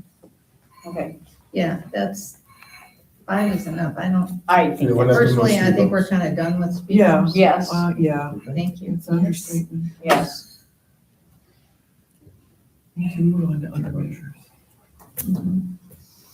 what's, okay. Yeah, what's in? Decorative light maintenance, street light, that's the lights. There's nothing been charged this year? To what? No, what's your, Decorative light Street maintenance? light, decorative light maintenance, street lights, or is it being charged up? We don't maintain streetlights. no, those are the lights for the mailboxes. Yeah. Oh, I thought that was in the Is it maintenance being and charged repairs up in number. mailbox? No, I don't have any charges right now for the, under the We mailbox just charges. didn't buy any lights. Okay, We just buy new lights. Didn't buy any lights? No, we bought quite a few. Then there's nothing here. I bet it's being charged up in the the maintenance. mailbox. and- Yeah, I don't have it on the mailbox. No? Unless it's a credit card expense, but I have to look at Okay. Yeah, it's a credit card, well, we just do it from, we did from one company and it was less expensive to go through Amazon and buy the same light for a couple bucks cheaper per light, so that's what we've done. Yeah, but where did it get charged? I'll check. It's probably on your. Repairs and maintenance? Yeah, maybe. But I'll double So check. maybe we should just get rid of this line item, if it's in the other place. I'll double check. Okay. Okay. So that's a question mark. We have 5,400 now recovered. The street parking lot sweeping, Yeah. sorry, 85, does that include River Club? Because otherwise, what parking lots would it be? Well, they sweep the streets. Right, but it says Yeah. parking lot sweeping too, that's why I was just Oh, I wondering. see. Yeah, they pull through here once a month. I've talked to the driver of that, just have the owner give me a call so we can see how much more it would cost to have it come in once a week Mhm. and do the streets. But, I've called, I've left messages, I've had their driver, and it doesn't seem like they want to get, increase. Okay, We so don't they need don't do the River Club parking lot, they just do our streets, I guess that's my question. It's the, Okay. Okay, great, thank yeah, you. this is just the This, department the code. street. Thank you. Okay. And that's your general fund budget. Okay.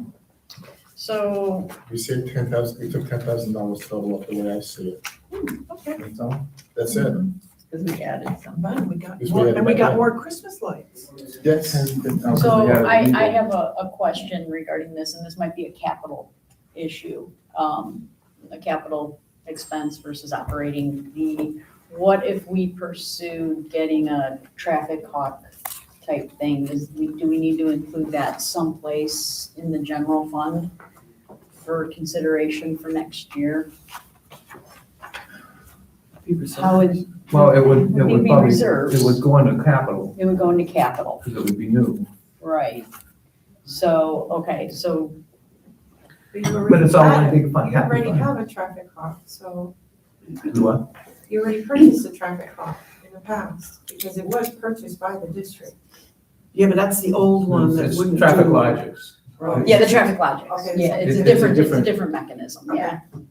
It does different things. It's more, it's current technology. We looked at it at the time we did Tech Wave. Yeah, And it was like, at that point, a couple of years ago, year and a half ago, it was like 35,000. okay. I'm I- sure I'm that just there's a asking questions. there would be a monthly fee with that, for the The software and all I'm that. trying to remember. Yes. But Yeah. also with that, I've got we that need stuff. to discuss that with the POA too, because, I mean, I understand, We yeah, no, can't- I understand that, I'm just asking, is it No, no. something that, Hypothetical. One of the Yeah. thoughts was, and I can't remember if I talked with Andy or not, but one of the thoughts was, because POA won't buy it. right, I don't know why, but they won't. I mean, they have $1 million. We can't find. correct,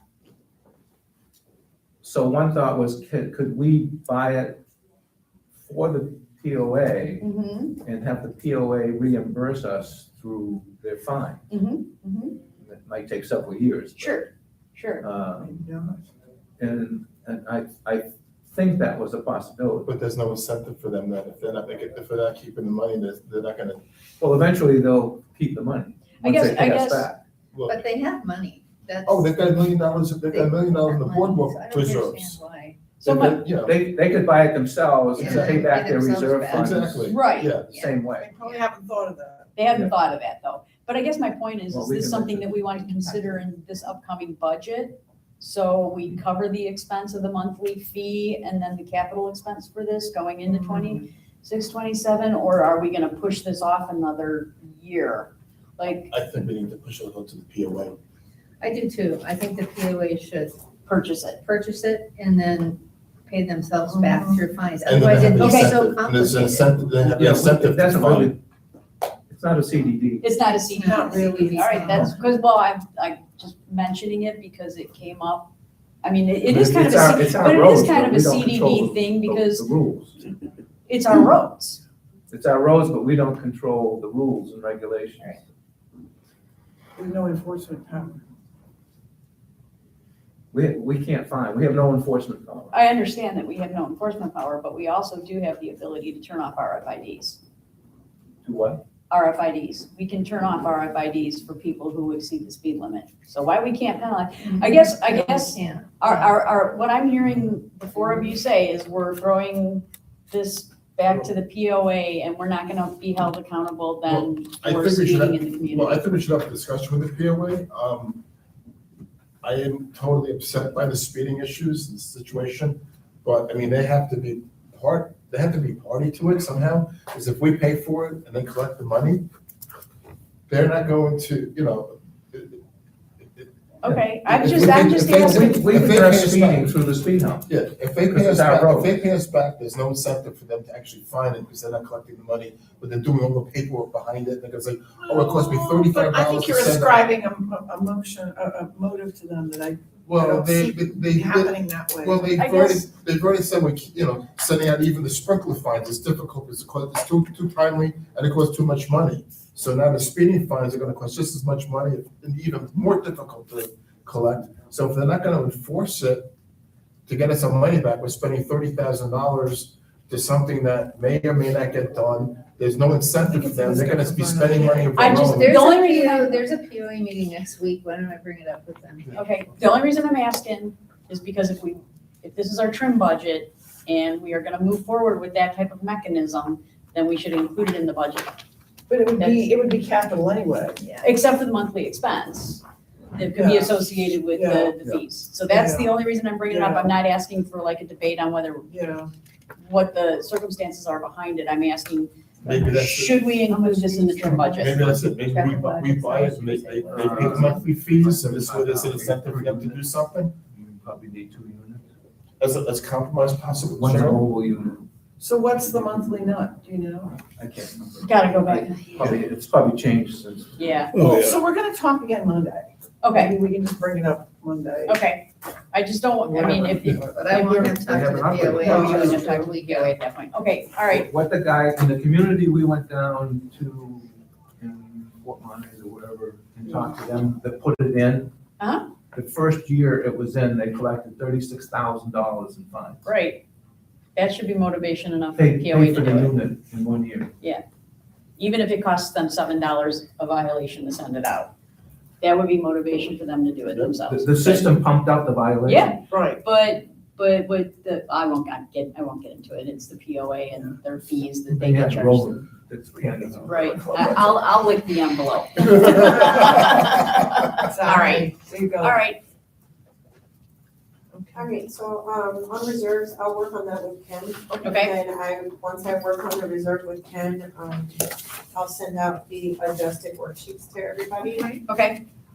Ken Byron asked me to see if we had something for the past 5 years of assessments. I had Natasha put something together, I'm gonna send that to Natasha, does anybody else want that? I did that already. You did, I'm sorry, Let me see if I can hand this out. I just got it this morning, so I was gonna send it over to you. I went back to my own tax bills. Okay. But I can still send you what she sent me if you Yeah. want it. This is right off the Sarasota County tax Oh, bills. thanks, Byron. Oh, thanks, Byron. That's awesome. This is the last 10 years of 10 years, wow. for Wow. my property. Thank you. Thanks. This must be for the big houses. Yeah, I mean, the big house, yeah. So if you look at this, the last 10 years, the average increase from 2016 to, not the average, the increase from 2016 to 2025 is 13.5%. So on an average, we're increasing the tax assessment 1.5% per year. I don't know how we stay current it's with too low. inflation. I when agree. We're charging 1.5%. I agree. And in fact, 1 year, 2 years, they actually went down. That's because of instead of keeping the assessment the same, when we refinanced the bonds, we gave money back. which we never Exactly. should have done. Yeah. Never should have done it. I'm just saying, again, I don't know how we stay current can't. inflation with the 1.5%. You can't. You know, if I, An incredible board. as I was listening to your conversation, I think you said That's the right. general fund went up $10,000. Mhm. Is that what you said? Mhm. Yep. So based on this year of $1.7 million, No, went down $10,000. pardon? We took $10,000 off of it.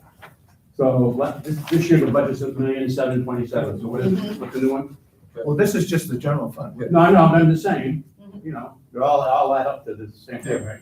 Well, the River Club will be more probably. Maybe, yeah, but again, a 3%, The reserve, 3% increase on 1,700,000 would be like, you know, $500. So, excuse me. What do we do now? the, Yeah, I think we need to get the record book going. the reserve increases, the general reserve Yeah, was up absolutely. 50,000. Modest. very modestly, but the River Club reserve is gonna go up an extra, like $85, $89 a house. You know, I know, but I think, you know, to me, it looks like you're building the budget from the bottom up, which is a good thing to do. But I think you also need to look at a top-down approach and say, okay, how does that compare overall? What can the community absorb? And you're kind of working both levers to come up with a budget. So, again, I just think we need to keep, we need to keep pace with inflation. Yeah. All right, Okay. can we, Sure, can we take a break before we have to River Club? 5-minute potty break? 5-minute party break, is that okay, Belinda? Yep. So I'm gonna pause the recording and we're gonna go off the record at 11:06. Okay.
over the last several weeks and months, talking about either previous budgets and optimistic numbers.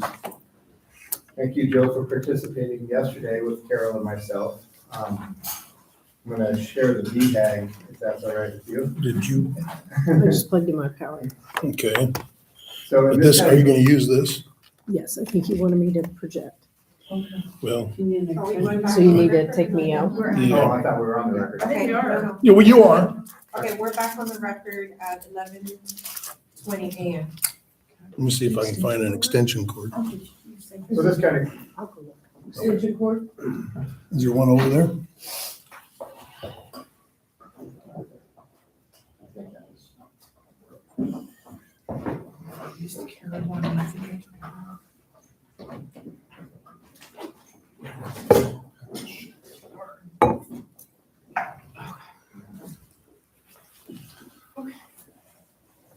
so this actually, my comment now comes a little full circle back to Rich's comment in the beginning about what is this budget? Is this budget conservative? Is it aggressive? And part of the conversation that Carol and I had with Jill yesterday, and Jill and I have had over the last couple of weeks, is talking about creating something that's a BHAG. I hadn't heard that acronym before, but really a big, hairy, audacious goals, whether it's revenue or expenses. And taking a look at 26, 27 fiscal year to really try to align the budget more accurately, both on the expenses and the revenue side of things. So that is something that we focused on for the last really few weeks doing. And during this transition to Hampton Golf, trying to align some of the line items on budgets moving forward. So we're comparing apples to apples when we look back from year to year. One example comes to mind that came up yesterday was the conversation about leases and contract services, equipment leases and contract services. So we have a couple of items that we do lease every month, so we categorize it under contract services. Always have in the past, moving forward, figuring out what the objective and direction is. That's how we'll start to budget it moving forward. But as Carol works through Here. this budget page that we're going to present, that's one of the things I'd like everybody to keep in mind when we come to different line items and GL accounts. I've got one comment. Yeah. Again, I've asked for stuff in advance. We're now gonna look at the $2.5 million budget for the first time at this meeting and to make decisions. This is not a way to operate. This is not, we don't function this way. Okay, so why is there nothing in advance for us to review and understand and analyze?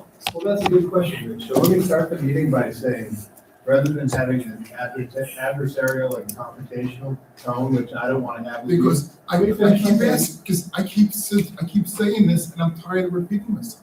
Who are you saying this to? To you. What have you said to me? At every meeting, I say, don't hand stuff at the meeting, present stuff in advance. We discuss the conversation with Belinda Rich, to make sure we have the stuff in Excel in advance of the meetings, and I just, Rich, it just not- never happens. you are not the only one who has an opinion about presenting items and information before meetings. Even as recently as our last meeting, somebody approached me and said, I've been in business, corporate business for years. When you're making a presentation, we don't distribute the information ahead of the meeting. And sometimes, Rich, let me just finish my comment, so I know you're thinking about your response. Sometimes, Rich, like if I turn this around back to you and said, can you show me the information you provided to me with exactly what, Belinda was kind enough to send me something on April 2nd, and she sent me a follow-up a week ago saying, we need these revenue numbers filled out, but the revenue numbers don't transfer from one financial statement to the current thing that she handed us after some of the changes that have been made. So I'll turn this back to you. Can you show me anything that you sent me outlining like a blank template or a blank budget worksheet saying, Greg, this is what we want you, can you show me any direction you? I was told not to talk to you, so I can't do that, no. Okay, can we just stop, because Yeah, I would I like to think get so. through this presentation today, Yeah. so, thank you. Yeah. I would like to hear You this. have a key in our format, so whatever you generally publish, use that format. Exactly. Yeah. That's the, Yes. that's the discussion. But we are usually the budget, not presentations, but the budget in advance, so we can prepare questions, just like we did. Well, I understand that. Well, personally for me, and I won't speak on Hampton's behalf, but this is the first budget we're doing with you. We're 6 or 7 months in. There's been very little from my perspective, and I don't know what information you or anybody else has Okay. provided to anybody from Hampton, but I don't think Carol's received anything. We have had very little directives or directions about what the expectation is for us to bring to the table. So you should ask. Rich, It's been you've been here for 7 months. In fairness, right, if you weren't sure, ask somebody. It's been, Brett, you can't keep on using we're new. It's 7 months now. There's a point, the learning curve has to stop learning and you have to start doing. is this, okay, but I'm not gonna sit and argue during this board No, meeting with Rich. No, Is this the first budget we have done with you? The answer is pretty clearly yes. Are the categories and the line items on the budget that Hampton uses historically with most of the properties versus the River Club different? Yes. Are the goals and expectations? Craig, can I just pause this? So, Yes. This is not productive. No, I agree. I don't have any Thank authority you. over you up there, but I do over that guy. Let's just, you tell us what you want to see and some more documentation. To defend our position to an extent, I wasn't aware of anything. My budget sessions typically start when we go into a baseline review, which is what I thought this was. Here's where we're aiming at, right? Once you say that's way off, or that's good enough, or dial it down, then we get it to a dial down point, then supported data comes with that. This is not an educated guess, it's more than that. This is more of a forecast budget baseline, but like, we don't need to prove anything. Let's just go through the Yeah. numbers that we've Yeah. talked about, built, and then whatever documentation we supported to this data will provide that. Right. Thank you. that works. So whatever you're ready to pull up. We're having some connection issues. Motor case Yeah, we're is trying to got connect. ready to print. We'll hope So this Jamie, can I ask you a quick works. question about what the comments you just made? Sure. That being the case with a baseline budget issue and presenting documents and information, would you recommend or suggest sending that baseline information and document to everybody before the meeting? I think whatever they would like to see is what we send, period. Yeah. Yes. So we need to understand what they would like to see and Yep. get it. That's the answer. I gotta tell you, I would have, And you can almost so, read you it. know, we get our financials on a monthly basis, and I know they're not aligned with the way the budget needs to be prepared and submitted from, Belinda's perspective. I would have even loved to have seen the 26-27 budget aligned with the financial statements as you guys prepare them on a monthly basis, because then to me, however we need to roll it up, doesn't matter, the bottom line is still the Right. same.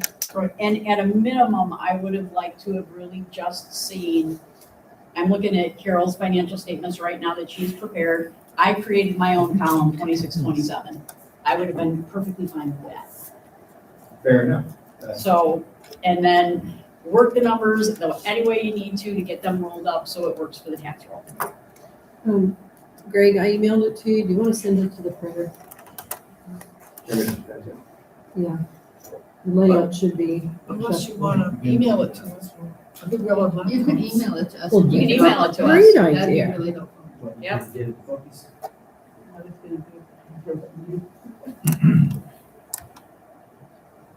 Yeah, if you can email it to us, we can each get it on this one. I'll go print it too, and we'll have hard copy. There you go. I don't know if I have everyone. Oh, yay. I don't know that I have everyone's email. I mean, I do, I'm sure, but not There you go. saved.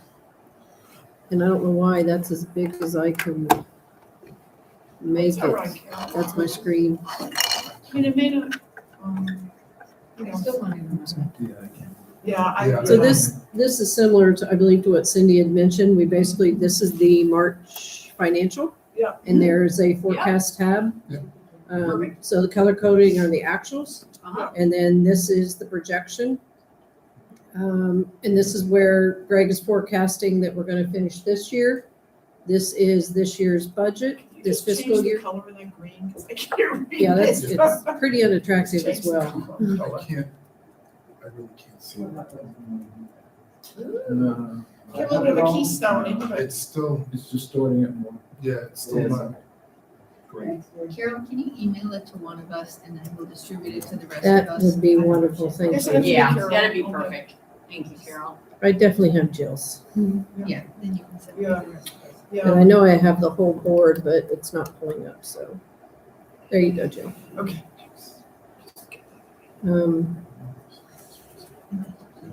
So we have where Greg anticipates will finish this year, this fiscal year's budget. And then we input a column for change between, well, to go further, then this is what the next fiscal year budget, very rough budget, and this is the difference. Like basically for revenue, he's projecting a 3% increase. So Carol, can you just explain how you came up with the? So, hold on, I Byron. can't see anything. Hold on, so Byron. let's get So it. was this done on each of the tabs, Carol? No, just this forecast tab. So we don't have it broken down by tennis, F&B. F&B, Somewhat just buying the lines here, fitness and pool? not departmental, You like didn't you build it know the up by- bottom line by Like our department, tabs no. that we see when you give us our financial statements? Correct, it is not, It is not. no, because we just manually, we took this and manually did this, Gotcha. Okay, when I It's not got sitting in your here. outbox, is it? Because I don't have it. My email's not open, but it still should have said.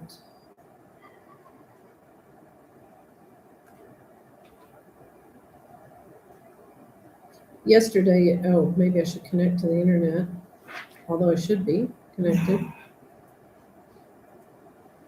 Says I'm connected. Okay. There we go, it sent finally. Okay.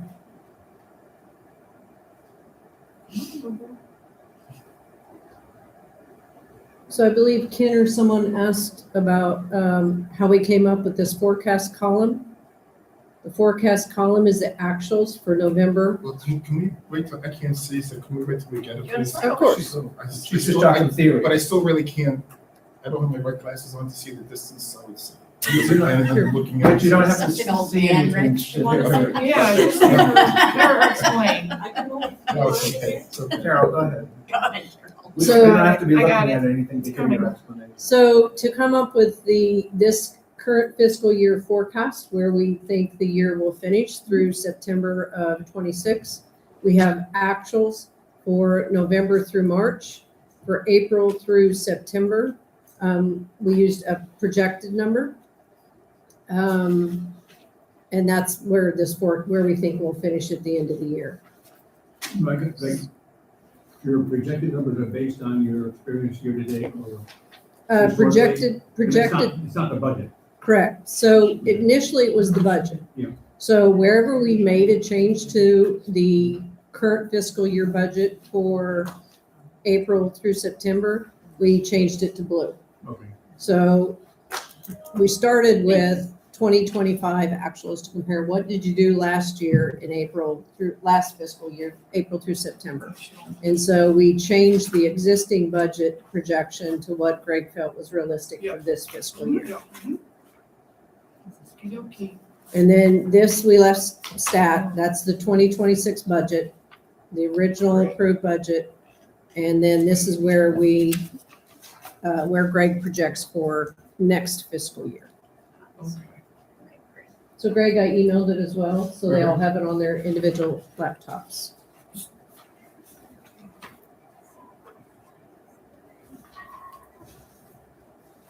And maybe I can just offer one thing here, because Greg and I have talked about this for quite some time, and maybe someone in Greg's defense, I probably should have tried to do a better job of explaining, what we were, how we actually go through the process of looking at the budget. So I'm gonna take some responsibility there of doing, not a great job of that. But when Greg and Carol and I did talk, I felt that we should focus particularly on the large moving pieces, like decisions about how we want to staff the club, especially with F&B, driving wages and benefits, revenues, and things like repairs to the building. So we spent a lot of time talking about some of the larger issues. So I just want to throw that out there. So, So Greg, I've explained how we built the worksheet and came up with the numbers. Okay. So wherever the group wants to start from there. Well, because I'm not shy. Yes. I would like to start with what I would consider the fitness tab, okay? And I am going to make a recommendation here that, that what we end up doing going forward is if we take a look at the outside instructors, right now, our annual budget is at 48,000. But I suspect that number is gonna go up because that was only calculated at $45 a class, not $50 a class. So I'm looking at an expense of 62,000 for the instructors. However, what I want to do is I would like to consider that to be what I'll say a zero cost item now, because I think it's important that we start charging for those classes in the upcoming fiscal year.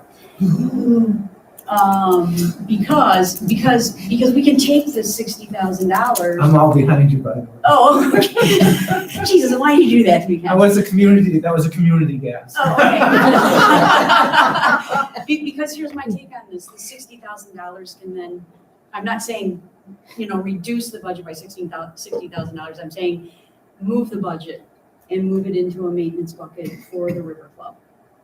Okay, so, or something of that nature.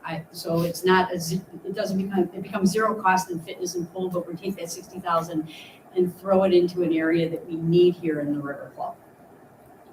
And the reason being is because there's a very limited number of people who use the fitness center, and this is a cost that we can recoup and help with the maintenance on the River Club itself. Okay, I'm not following your movement of money, but before even that, I have a question. There's a very limited number of people who also play tennis and pickleball. Why aren't we charging them? Well, People, no, You're gonna have this. different rationale. Yeah. Her rationale go ahead. wasn't to me, the appropriate one.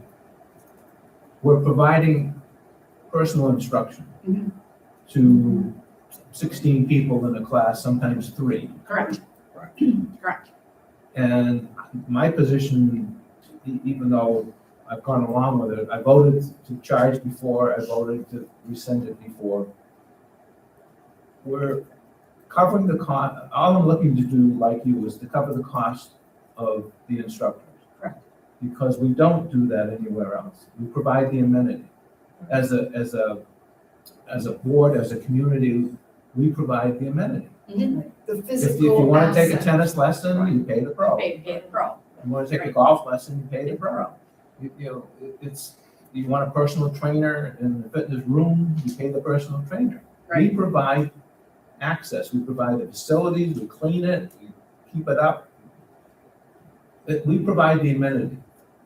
Yes. So if there's a charge for personal instruction, which I consider the classes to be, Mhm. the participants should be paying for it. And there has to be a shift in mentality here, is that, our club is 20+ years old.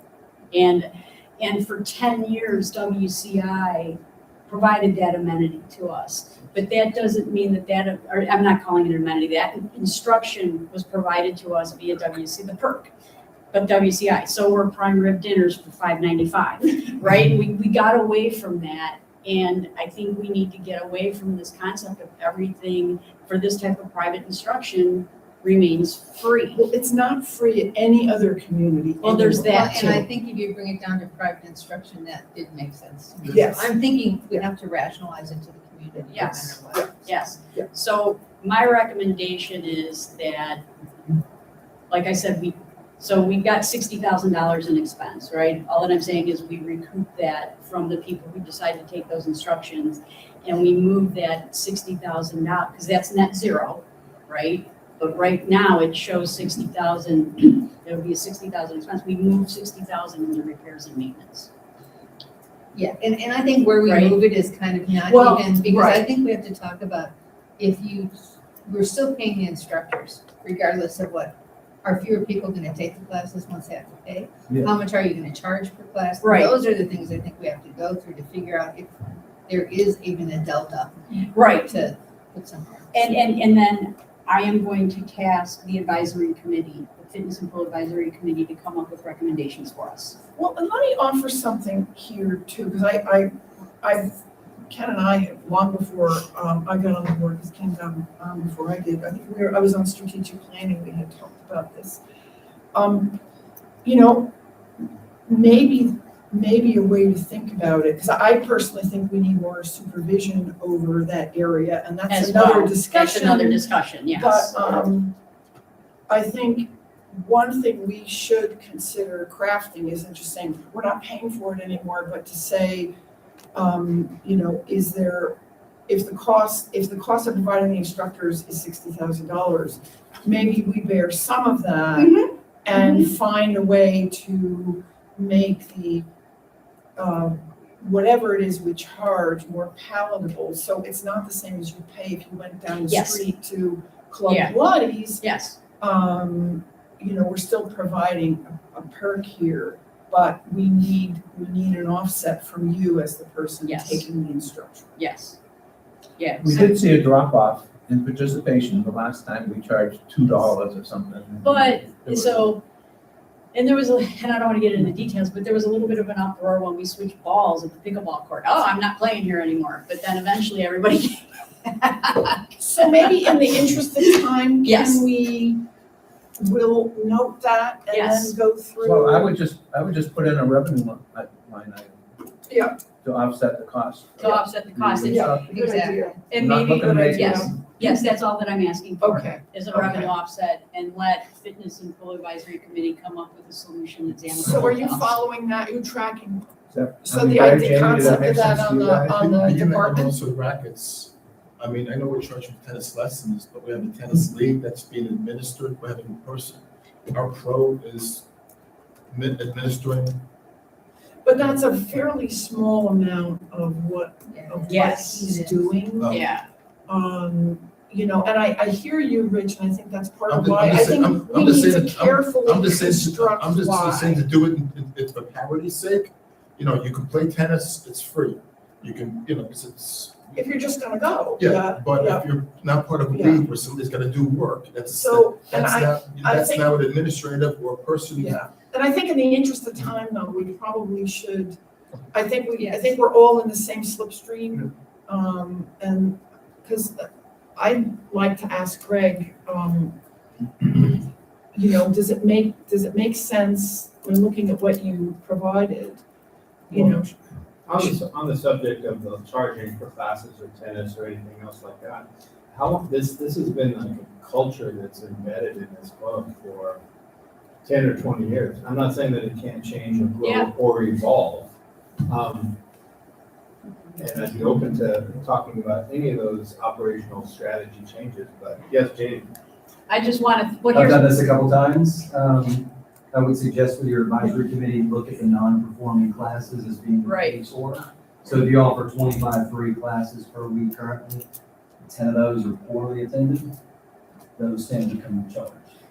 So 15 become free. Okay. If you don't, and then you'll run into a scenario where you're probably gonna set minimum limits. If you don't have a minimum of X number of people in that class. it's Yeah. canceled. I so, would not propose jumping straight from no charge to charge for everything I think that's right. with a big dues increase. Right.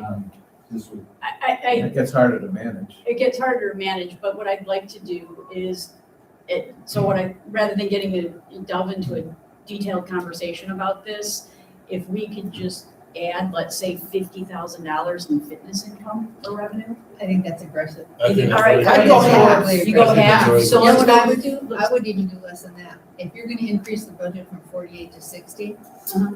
and for expense, Yeah. put 12 in. put the revenue. 12 in revenue. And then, so Agreed. you're leaving it status quo year to year, Yeah. because I think any change like this is gonna be. Okay.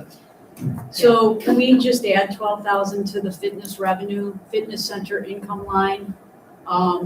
And then Jamie, I will take this as an agenda item to fitness pool advisory to come in with a solution for the board. Yeah, the other thing you could do is just leave the budget as is and say carry the Yeah. budget forward. Yeah. And then we'll adjust revenue and expense as we go forward during the year. Let's be conservative. So you want to keep we Yeah, want to 48. keep the outside instructor labor at 48,000 then, which is where it stands today. And then when you increase it, if you need to increase the labor, then that's when you start charging for classes. Well, we're already increased the labor. The labor got increased. This budget was built on $45 a class. Kelso in September agreed to a contract of $50 a class for these guys, so it's already gone up. Okay, so So, then I recommend we just Just 50? make it 60 for the contractor cost and add 12 in revenue, okay, thank period. you. And then we're. Okay, then we're net Yeah, zero. Then we'll figure that out. Got net that? zero. I'm sorry, I'm adding 12 in revenue and what? You're adding Yeah. 12,000 into revenue and then into contract labor, we'll just call it contract labor at 60. So I'm just, Okay. so, Okay, I'm done with my conversation now. You said if you charge I know. Yep, If you take $2 a class and everybody attended, you save it's $32,000. yeah, there's a variety of ways to do it. But- Yeah, I just don't want to I don't wanna get into No, those I don't, no, details. but I'm just saying I think that's the max, so when it fits the 50, so 50 doesn't, Yeah. Okay, okay, that's the max number, so. okay. Okay, I'm done. Sorry. okay. One thing I think one of the important things we need to discuss, because it's gonna allow Greg to, to build the model, is, how we wanna run the club. And I think a lot of that's driven off of, how we operate a restaurant. What do you think in terms of revenues, Greg? How do we look at that restaurant revenue number? Well, we looked at historical data and actual numbers. Yeah. I think the closest number we come to, the revenue projection went down from what the budgeted projection is, but it's in line with the revenue actuals from 24, 25.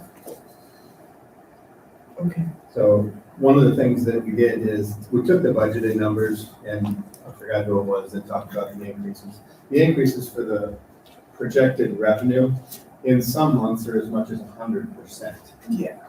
In some months, they're 30, 40, 50%. So we took those budgeted numbers out and then took the actuals from 24, 25 to give a more realistic look where we're gonna come in at for revenue. So what was the you don't have it on the schedule, what was the 24, 25 actual revenue for food and beverage? Yeah, 965. Yeah, 24 to last year. Last year was 965. Was the actual.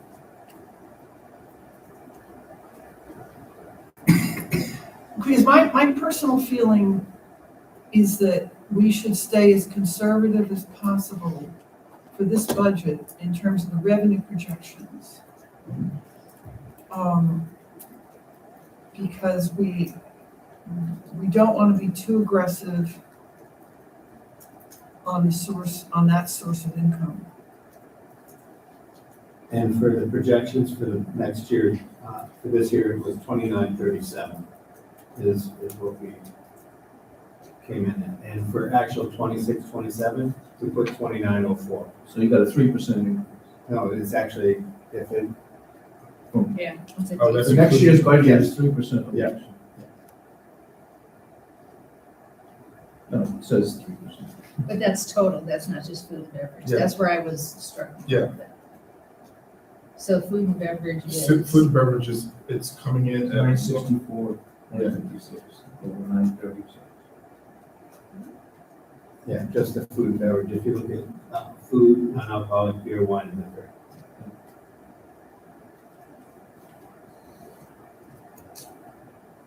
Which is $500,000 less than the budget this year, Mhm. which concerns me.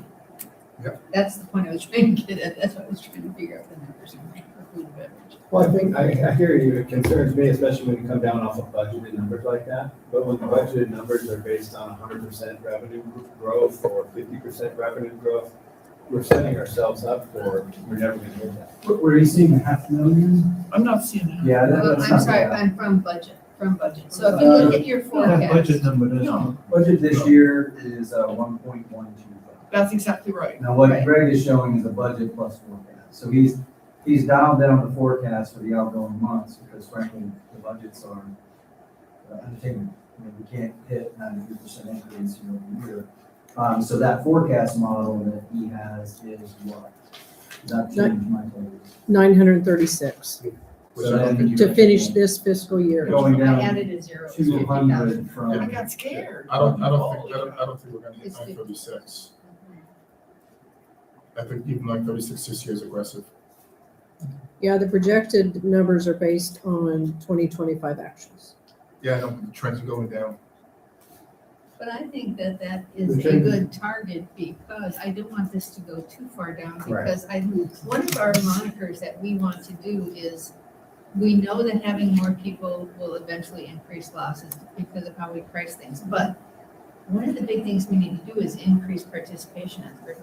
Yes. I mean, I want to see it Right. private all the time. Yeah, we're not Right. doing And that I think needs to Covers be it. part of the goal of the budget. So this is some increase over what we're seeing. So trends have gone up and down in different months. We have had months that have been better than previous months, we've had months that are less. One of the things that's impacted us is not doing non-member banquets. There's a variance of about $30,000 in non-member banquets. But it's reflected in the NOI that we're not making a big margin, if any, on non-member banquets when our NOI is up $80,000, even though our revenue is down.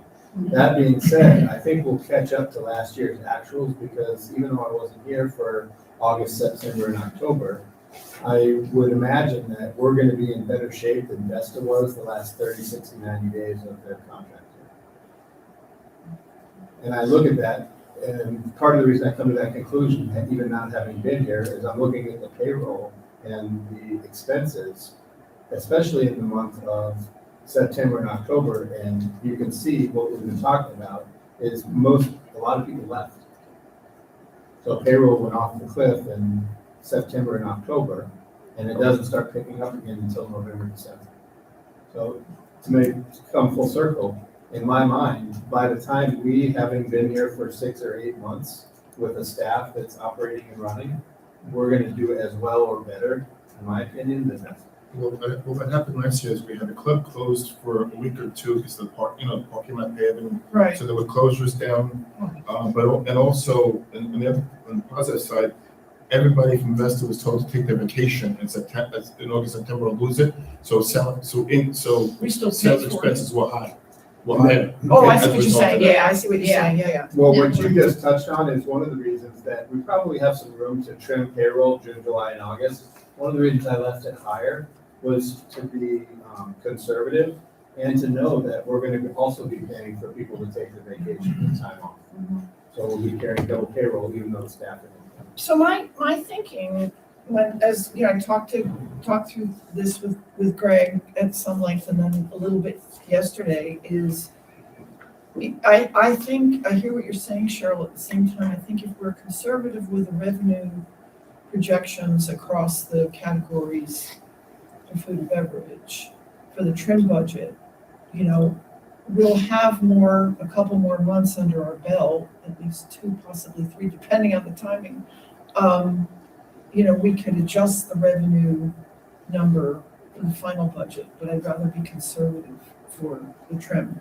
Well, I guess, but part of it is I'm looking at the whole thing, and so basically our loss goes up pretty significantly. Yeah. And Yeah. I'm struggling a lot there. Salary and wages explodes. Yeah, I'm trying to understand, Yeah. well, we'll get to salaries and wages, but I see 52,000 in new F&B, and I'd like to understand what that is. But anyways, we'll get to that eventually. Yeah, so I understand what you did with income. Jury's out for me yet on whether that's gonna be sufficient to do what we need to do next year. I understand what you're saying, so Yeah. maybe we could move to some cost. Sure, let's do that, yep. What's the assumption on COGS is, It's based on the percents in column P, change over per year. So it's a percent of sales. yeah, Okay. so you're looking at 43%. And that's 43 is blended. Yeah. That's fine. So on the second column down, you'll see the different line items, 52% on food, 50, 35. And most of these stayed within a percentage point of what they were. And we're coming in this year, what, on COGS, you said? About 40? Right around the same 44? number. Okay, all right. I can tell you year-to-date through March. March food COGS are 53. What was the I'm sorry, blended? What's the blended year? What's the blended, yeah? At the bottom. Blended year to date. 44. Okay. 44.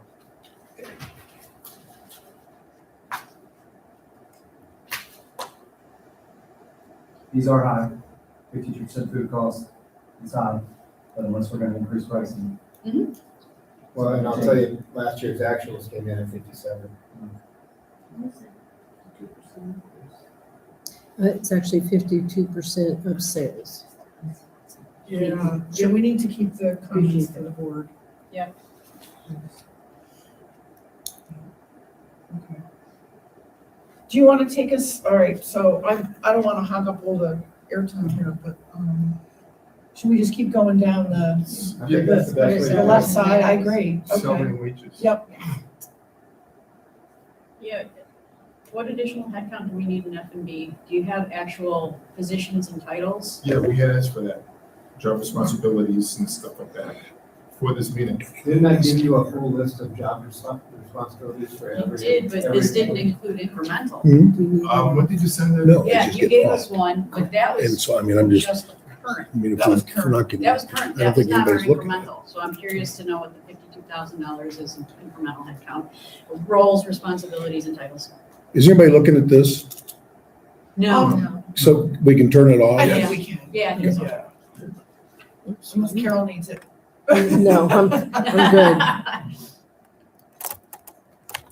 The audience.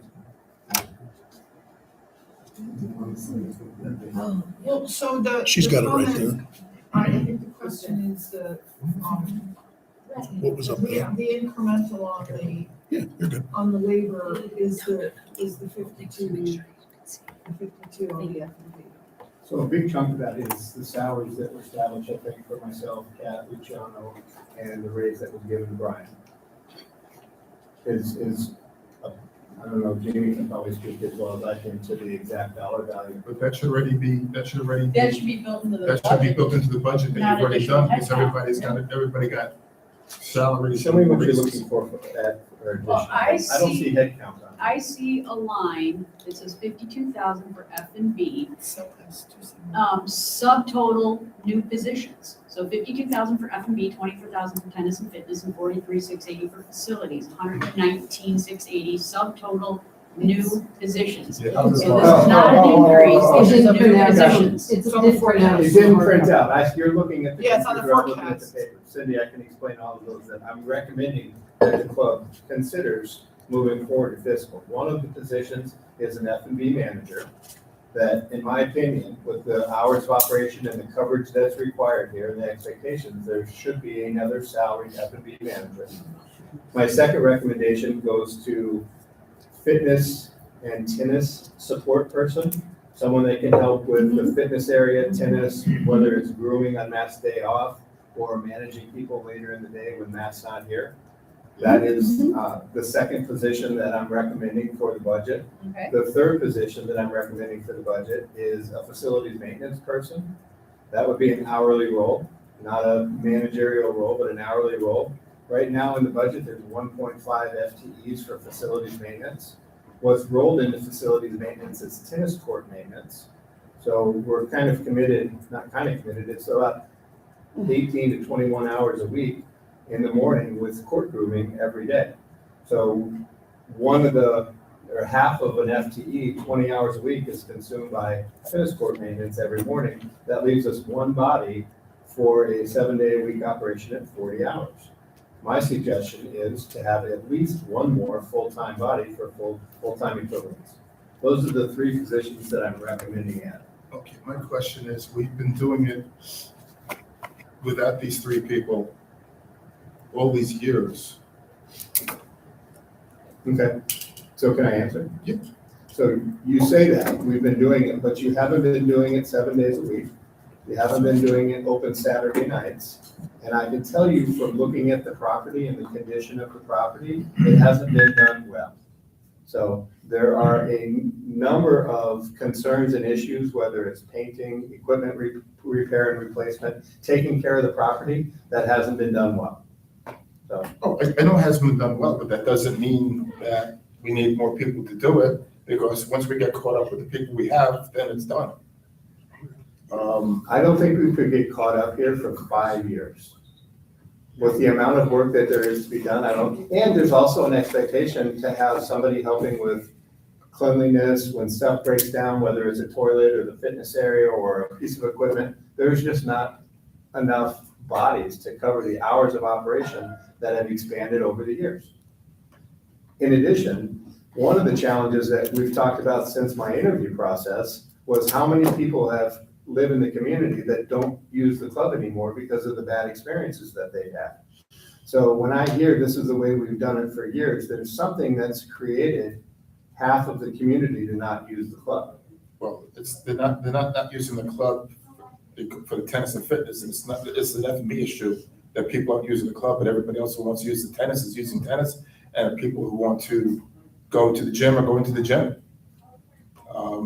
I've not heard from one person said, I'm not going to the gym because there are garbage, the waste baskets overflowed. That's not happening. People are not going to the restaurant because they've had issues, but everything else is being covered. Okay, you say everything is being covered, I respectfully disagree. Almost everything that I've seen is either past its shelf life, broken, doesn't work. We're so much over on repairs and maintenance because if the objective and the goals, it was said out loud by a facilities committee member at the facilities meeting. We have a long history of being cheap. I said trying to not do things properly.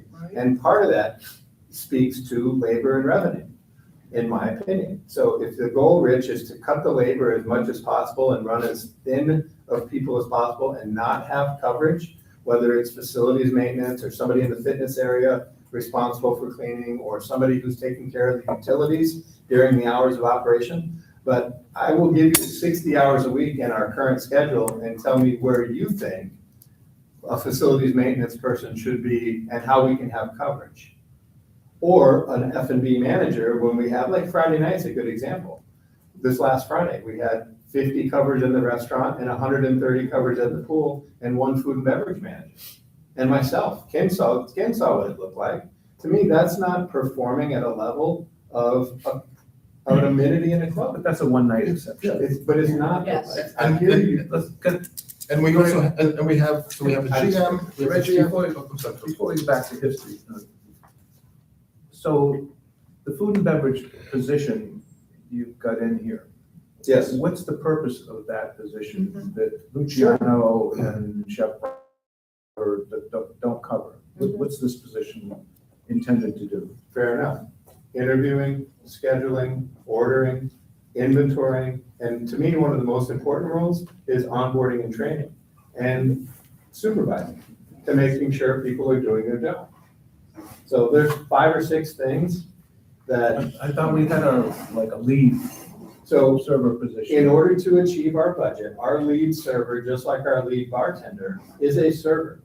During the course of the night, our lead server has a section. He has 4 or 5 tables. But when he's not serving, he should be training and Correct. interviewing and doing all, to me, the things you just described. Yes, I agree 100%, Ken. So when do you guys think that he should do that if he's scheduled as a server and he has a section? Okay, so we have, I mean, you guys are talking to somebody who's. The hours that you're serving aren't 40 hours a week, are they? Yeah, they pretty much are. But I think we're getting. No, please interrupt because. No, but there's like no people in the dining room, for hours during the Yeah, day. I'm happy to listen to you. But one other comment, we also have a concierge, so we have an F&B manager, we have a concierge and a lead waiter. And we need another person for coverage for the one night a week that it might get busy. That doesn't, See, almost everything you said just doesn't make sense. The concierge is not just a concierge, he also is the maitre d'. He also runs the events out at the I pool. thought my F&B manager was doing that. Listen, I can't speak and have you just start talking over me. I'll jump in. Please. Keith is not a manager. No, And he might be a great greeter and help with odds and ends. He is never gonna help elevate the experience. He's likable, he's amenable, everybody loves to see him. The lead server, they might be good at training. So you schedule them when you onboard a new employee, they have a day or two with the lead server, and then that person's turned over. I know when Greg and I have had discussions to have proper supervision and management across all outlets, all days of the week, all hours of service, it can be done by one manager. And if we want to continue to operate where we don't have management or captain coverage on certain days and certain outlets, we can do that, but then we have no management. Well, and I think, I'm just gonna jump in here. You all remember I put this, Yes. this together, and I think this is where we as a board have to, provide the direction on, how we want things to run, because it is very busy here. To your point, it is very busy here on Mondays and Tuesdays when we don't do F&B service. So do we just want to open the doors and let things go, or do we need a manager here? I think it's a legitimate question. Well, that's, well, for 6 months, the bar is open, so the tiki bar is open on Mondays and Tuesdays. But only for beverage. but only for beverages. Only for alcohol, right. Yeah, But we also have, to what Jill was just saying, anywhere from 20 to 60 people through the clubhouse during the day. I'm here every Monday and Tuesday. I'm not even talking about necessarily just Mondays and Tuesdays. And after Memorial Day, my Mondays and Tuesdays won't be open. One thing I think would be helpful, just sort of in the interest of time and going through this, and again, maybe, this is just me, 20% of the board, is that, I look at this, if you remember this, schedule that I put together Thank just you. in terms of the hours, to overlay on that how the positions play out. that's exactly right. I Headcount kind requirements. of need to see it, and maybe I'm just a simpleton. No, thank you, Jill, because I'm sorry, Ken. No. My thought is, we're controlling the revenue number, but we need more headcount. What I would like to see is hours of operation. Are we open at La Sala? Are we open at Tiki Bar? Are we open here in the dining room? And the headcount requirements for each one of those scenarios before I can even think about saying we need to invest another $52,000 in an F&B manager. I kind of want to see your thoughts on how we're planning on getting to these numbers, what hours of operation we're going to have, what areas are going to be open. Because what I hear sometimes you saying, Greg, is we shouldn't have food service out at the Tiki Bar. We shouldn't have this here, we shouldn't have this there, but now we need an extra head count for something that I'm not quite sure in my heart and soul I can justify based on what you have said to me in the past. So I want to see what would be helpful is scenario 1, Tiki Bar, La Sala, dining room. Scenario 2, scenario 3, head count requirements and staffing requirements in each of those areas before I can honestly say that this is what I want to do. That would help me. I get the facilities addition. Yeah. I do Because too, I think the facilities addition, I'm totally fine with. Yep. The F&B manager, I struggle with, because frankly, for me on Monday and Tuesday, we're dark except for beverage at the Tiki Bar and a receptionist who should be able to answer most of the questions. So I struggle with, we're not really a 7-day operation for food and beverage. We're a 5-day food and beverage operation. And I struggle with a whole other food and beverage manager for that. I'm just saying, I can't get it in my head. Well, let me just say one thing. I've got what you're talking about, a template. I can tell you it takes dozens of hours. I've invested many hours already into a thing that I've shared with Jill. So that you can see what it's like, because I'm doing it 4 ways. In season with lunch, in Yeah. season without. Yeah, Off yeah. season with, I've got it. So Okay. I'll share it with you on my desk. The man hours it takes to do that, I will continue working on it. I can only tell you I've invested 20 hours over the last 2 weeks. But that's part of that role and responsibility, is to come to us and say, these are our staffing requirements based on these scenarios. Let me just follow up on what Cheryl was saying. The food and beverage management job doesn't only happen when we're open and closed. There is so much inventorying, ordering, uniforms, onboarding, training. There's so much stuff that goes on behind the scenes. And then there's also people get sick and people go on vacation. So all of those coverage areas are not just during the hours of operation. And then when the hours of operation, and to Rich's point, we're only busy 1 night a week, but we're not busy 1 night a week, it's way more than that. In addition to having 2 locations that are 100 yards apart. So when we do have 2 locations that are 100 yards apart, one person is not going to be able to do an effective or efficient job. That's what I'm saying. So let me rephrase kind of what I'm thinking. Mhm. If you believe you need an additional full-time food and beverage manager, then I'm not comfortable with the revenue. Right. Thank Okay, you. so that's Thank you, my Cheryl. dilemma here. Yes. It's, Perfect. we can't just have an overall increase. Can I put that in perspective? Yeah. We also don't operate at a loss. That loss translates into higher tax assessment to the residents. So when I take that $426,000 loss and add it to the $1,936,000 you have as membership dues, it's $2,363,000 roughly. Over $1,880,000 this year, that's a 26% increase in the tax assessment. That's gonna go to the assessment. That's what that is not, that's not gonna work. That will I came get, into this meeting that will get a fully, 5-person recall vote by the residents. Yeah, we all be gone. We all be gone. That bill hasn't been signed by the governor yet. Damn. 2 things. I fully came into this meeting expecting that this was gonna be a big, hairy, No, it's not. It's not a big hairy thing. Can I suggest, Carol, Jamie, I don't know who, we really, I can function in this process much easier if I see a departmental budget, just as you issue the P&Ls. So we can see where the major changes are, which departments where, how much the food and beverage operation loss is, which translates into how much where we as a community are subsidizing food and beverage, just as I would in any club. And that allows me to put in perspective that if our goal is to get to, not necessarily next year, but to get to pick a number, 35 to 40% subsidy on food and beverage, where are we? Because we've been running, 60, whatever. Are we moving closer to that direction or worse? Because again, for what it's worth, we are not a private club. We are not a country club. We don't have the resident makeup that a Venice country club has. That's right. Right. It's just, it's a different culture. It's a different socioeconomic mix. And we have to manage that way.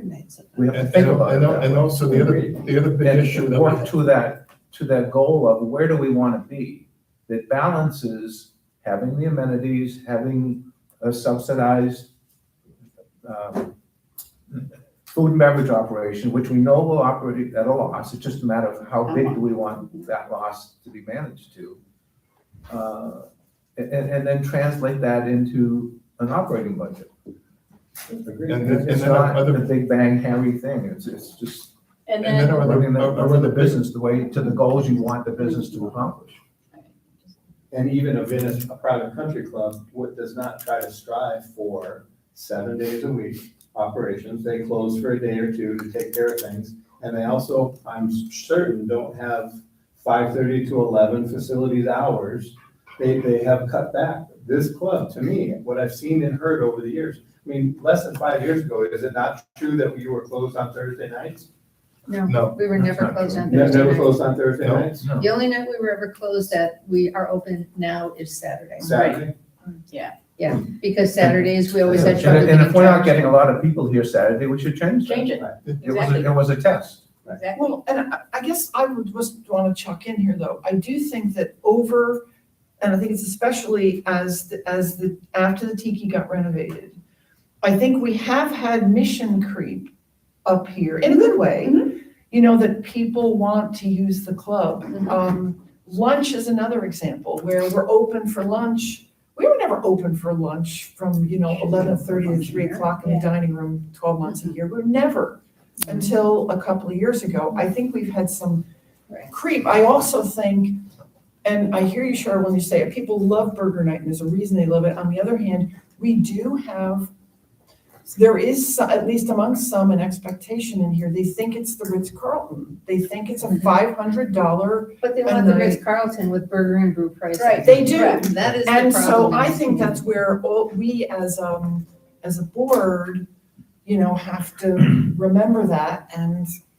And the other And big so- issue, and the other big issue that we have is as we increase the CDD assessments, we have many houses here that are $300,000.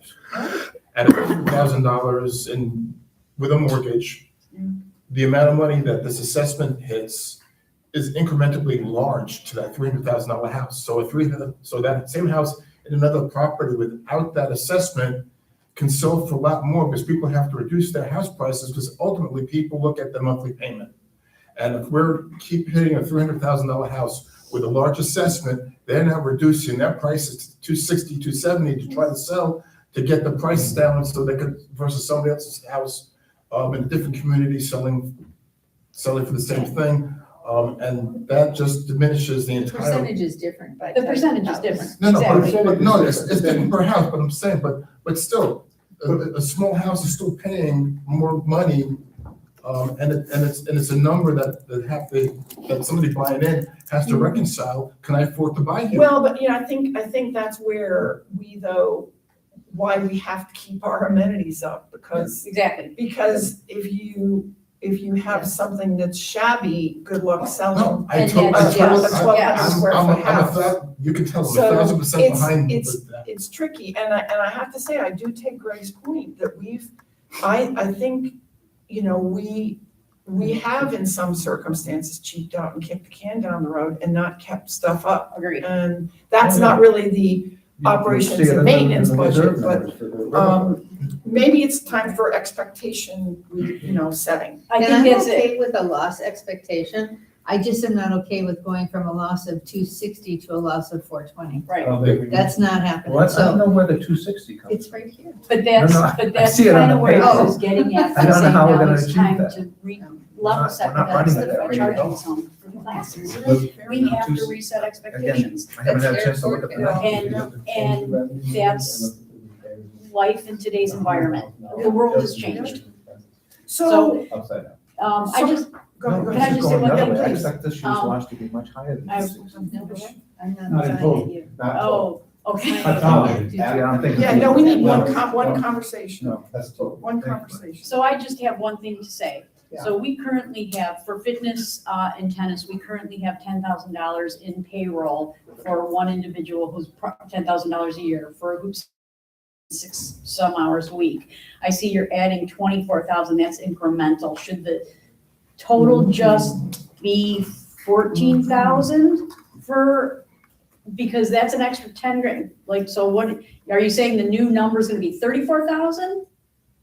So the 24 plus the 10? I would say additional to the 10, however, that individual, I'm not 100% sure if that role, that position, I know she's been here 11 years, but the work. that Yeah, no, I know. Regardless of the circumstances, I just want to know My a thought number. was an additional person, and that 24,000, that person can help give private lessons, whether it's tennis or fitness. No, That was my yeah, thought. no, so I think, my opinion, when I did my fitness and pool, Mhm. I thought incrementally 14,000, not incrementally 24,000. I thought a body. Okay, that's 24,000, right? I mean, if they're only working 20 hours a week or something like that, right? Wouldn't that be? Not necessarily, because if they're doing lessons and they're subsidizing what their Well, income I'm is. not gonna pay somebody to give lessons. I'm not No, paying somebody to give no. lessons. That's not what that role is for. So I would say incrementally 14 I'm comfortable with, not Okay. 24. Who are you gonna get? Can I go, but can I go back like to the, I'm I just going wanted to back make up it- to 20,000 feet again? Yes. Yes, To say, yes. If we are currently year-to-date at a loss of 197,000 and we're halfway through the year, how are we gonna end at a loss of 260,000 to your No, you're point? looking at food and beverage, you're gonna look at consolidated. You looking at consolidated? Food and beverage. No, this is consolidated. Because it's not spread out. No, I'm looking at, The consolidated. We're only at a loss of $76,000 okay, consolidated year to date, through 6 months.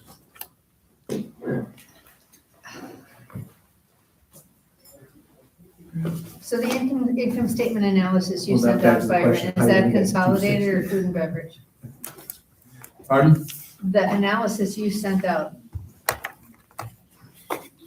It's both. for March, is it consolidated?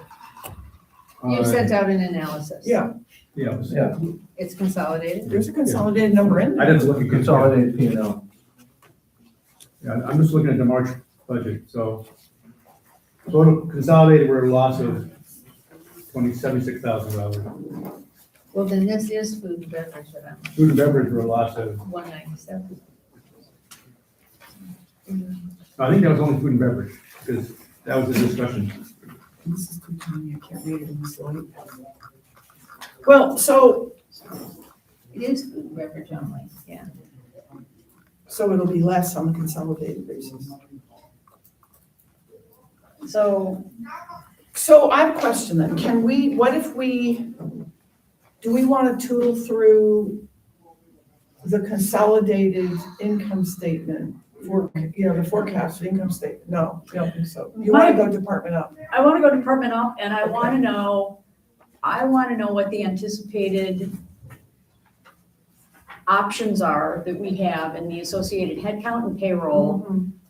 I want to know all of that before I can even come close to making a decision on what these numbers should be. I mean, to me, these are just numbers that were put up and I don't know what hours of operation are, who's going where, Can I what answer? Can I places. answer as we go? Wait, and then I would like to know associated headcount under each of those circumstances. I don't, come in with a proposal. We're planning on having the tiki bar open on Mondays and Tuesdays for beverages and Wednesday, Thursday, and then whatever. This budget, nothing changed. This budget is based on current hours of operation. This budget is, nothing changed.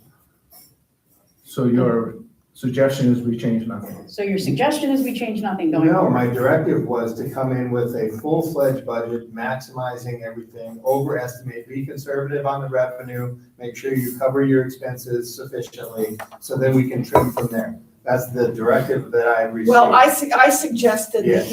if you wanted to, because you and I have talked about it, Yeah. if you wanted to add some positions And that's what I did. that, put them in, we should discuss them now. And that's what I think that we Because just we did. have to lay that against how we, how we think as a board the club should be run. Yes, we How did. you think it should be run. So that's how we just talked, I'm under the impression those are the positions we just talked about, because that's what I did. I did what I thought was a conservative revenue, appropriate staffing level, and then in addition to, on the side, put 3 positions that I think needed to That be you added. thought, so that we could see that as an increment. Well, with all due respect, I think that was the wrong direction.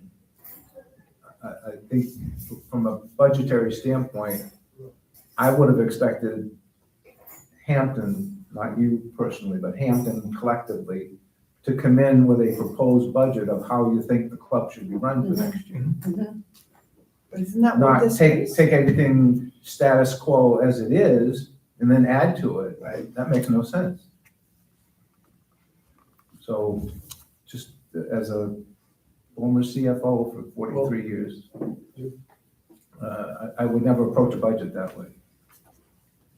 And this goes back to why we asked Hampton to come in to have conversations so we could go through a lot of these things before we hit budgets, so we can set expectations in anticipation of this. Can I ask Carol a question? Carol, you prepare a lot of budgets, right? For all the companies that, or the communities that you support? Yes, operations does it a lot as well, yes. Yeah, so do you, from your perspective, just take status quo typically, or do you take a look at future opportunities and make modifications to the budget? We look at performance, Okay. kind of like we did, like how are we performing through March, how we, Sure, combination. okay. So how we're performing to date, Mhm. how historically you're performing, and then yes, opportunities, where can we discover Okay. increased revenue opportunities, where can we cut expenses, what Mhm. changes can we make to Okay, get to the desired bottom line? okay, thank you. Jamie, you do the same thing? Same thing. Laurel? So not doing Not different status from what. quo, but you kind of go, this is. I mean, it depends, right? So if it's a status quo year, then yeah, I take historical Sure. data, I look at anomaly months and periods. Mhm. I mean, I'll even drill down to make sure that if, let's say, March this year had 5 Fridays and 5 Saturdays, Sure, or it sure. had 5 next year. Right. Because that's a big swing. That's a big swing. At my club. Mhm. But it all starts with the same baseline that Greg is doing here. I think by calling this position a manager is probably killing you right out of the gate. You can't get a manager for that rate anyways. We're talking about a captain. Yeah. We're talking about somebody that Yeah. can provide supervisory Yeah. level coverage. Yeah. With Luciano. So I hear, Rich, what you're saying, others are saying, and this is about expectation and experience. So, Greg can get out on the floor, maybe Luciano should be out on the floor, Kat, depending on what's going on, but someone that monitors what the staff is doing at the tiki bar, around the pool, cleaning up appropriately, doing things that, no offense, but my staff doesn't do either. They will not do it unless they have supervisory leadership directing them. So, but again, this is just sort of an expectation baseline, and if we don't think we need to ease into that this year, we can dial it back. But I do think there are revenue gains to be had. As things improve, as services improve, that should encourage more people to attend. But yeah, so we do it the same. Both ways. Yeah, we do. Now I have a budget that's modeled out on, not to your granular detail, that will take a lot of work. But it is modeled to employee-specific number of days and hours in Yes. any given month, and then it models from there. Yes. I always compare that to the actuals to make sure that it's mapping the right way. Mhm. If we add new events, like if we added a Thursday night or we took away a Thursday night, we're gonna reevaluate all of that and present that information. But in this case, I don't think we're talking about making those changes. We're talking about maintaining the operations Right. as is, but improving coverage, improving service, supervisory levels. Well- Not necessarily, if Saturday night is not effective, we need to look at that. And lunch is not effective. If lunch is not Here. effective, we need to look at, Yes. we kind of discussed those issues. Yes, We need discuss- to look at those things, and we need to start assessing that. And And maybe that's where I was a little bit confused, because when we had this workshop last week, Mhm. I was under the impression that for this meeting today, we would have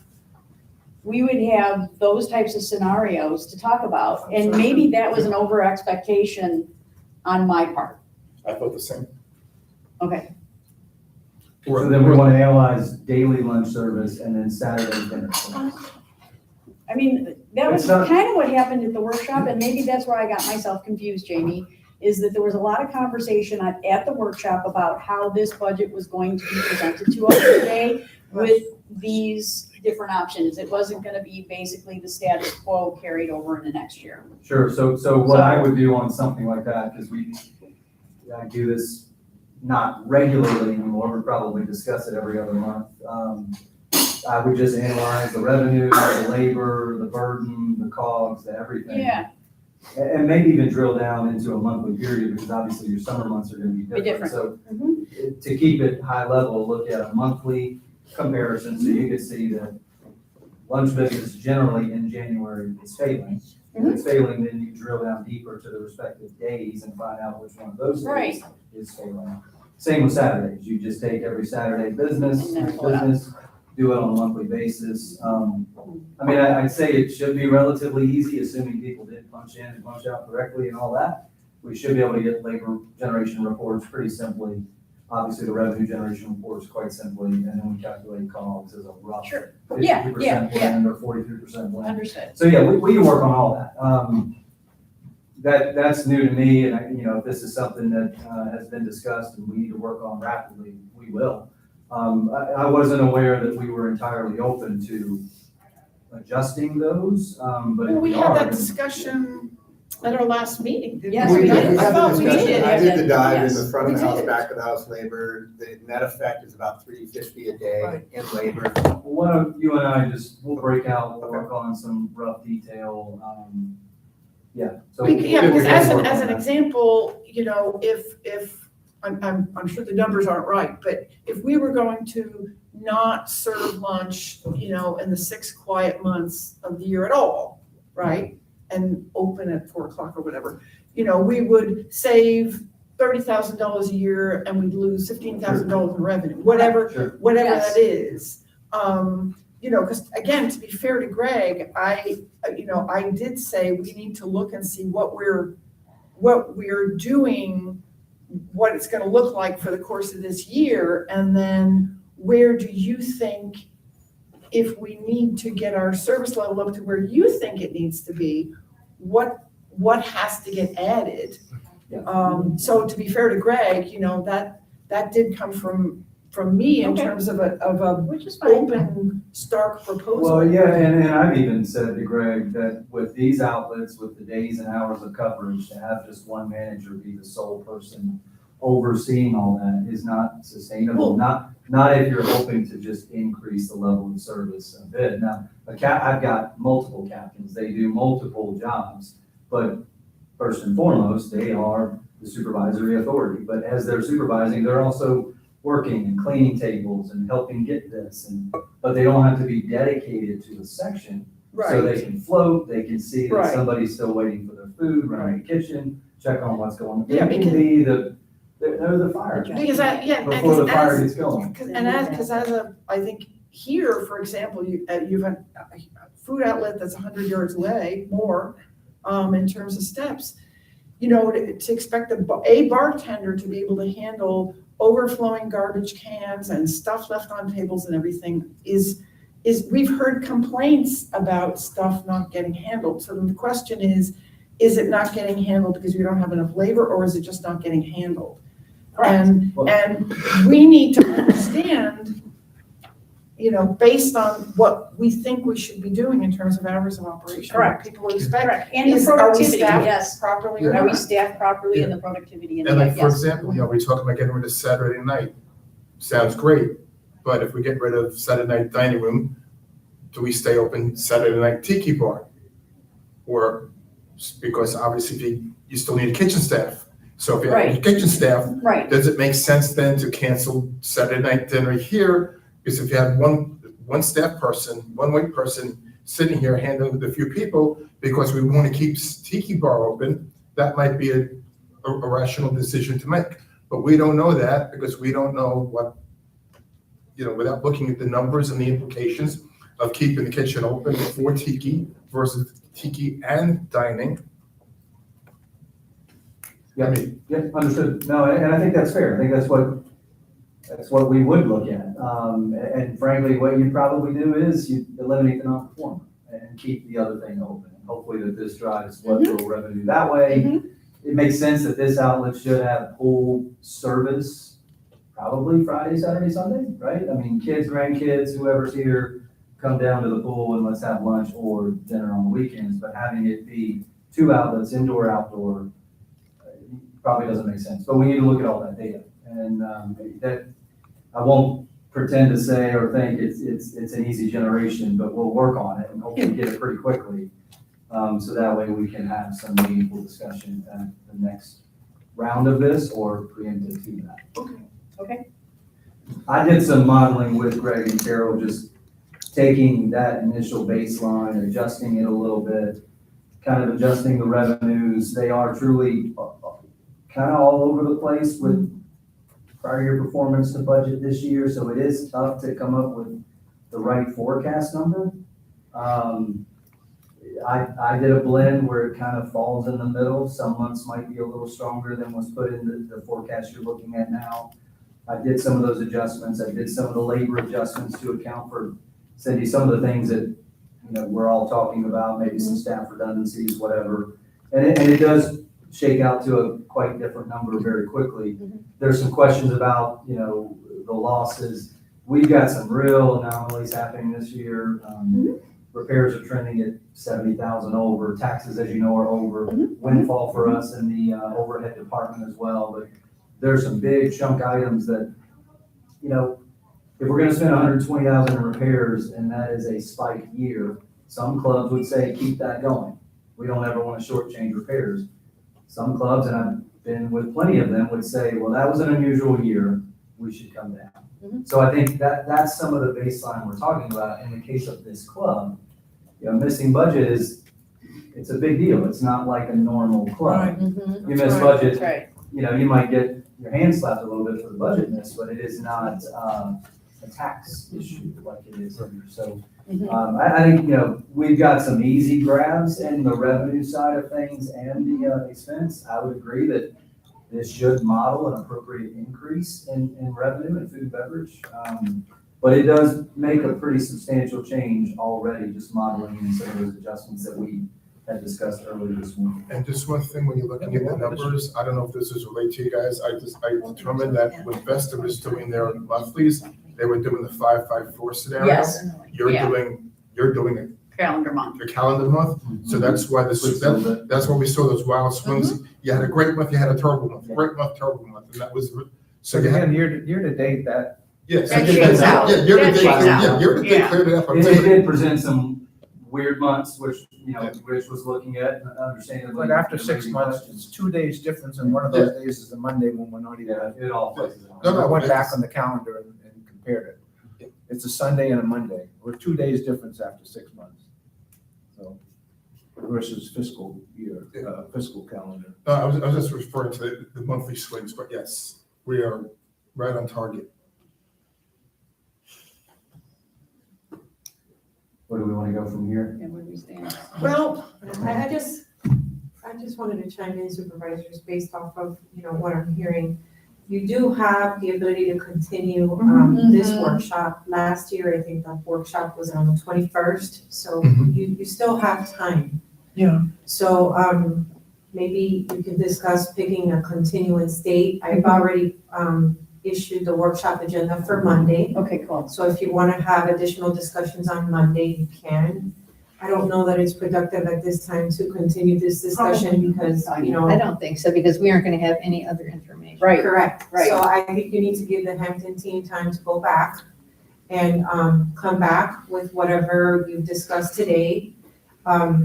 Or maybe on Monday, work on some sort of a directive. I so think that we they- need to be very specific. They understand what the ultimate goal is for the next meeting, which is a continued workshop. I want to make sure that that's on the record. Yep. And then, you can sit and review all of the documentation. So one of the things that would help me, that I would like to say now before I forget, is with all of these, you need to have actual fiscal year 25 in here too. Because we know that the 26 budget might have been a little Right. wonky. Aggressive. So aggressive in some cases. But I would like to see the actual in here as well, because 26 budget tells us one thing, but 25 actual, fiscal year 25 Yeah, actual right. will give us more information. And I would like to see assumptions on hours of operation in the areas of those.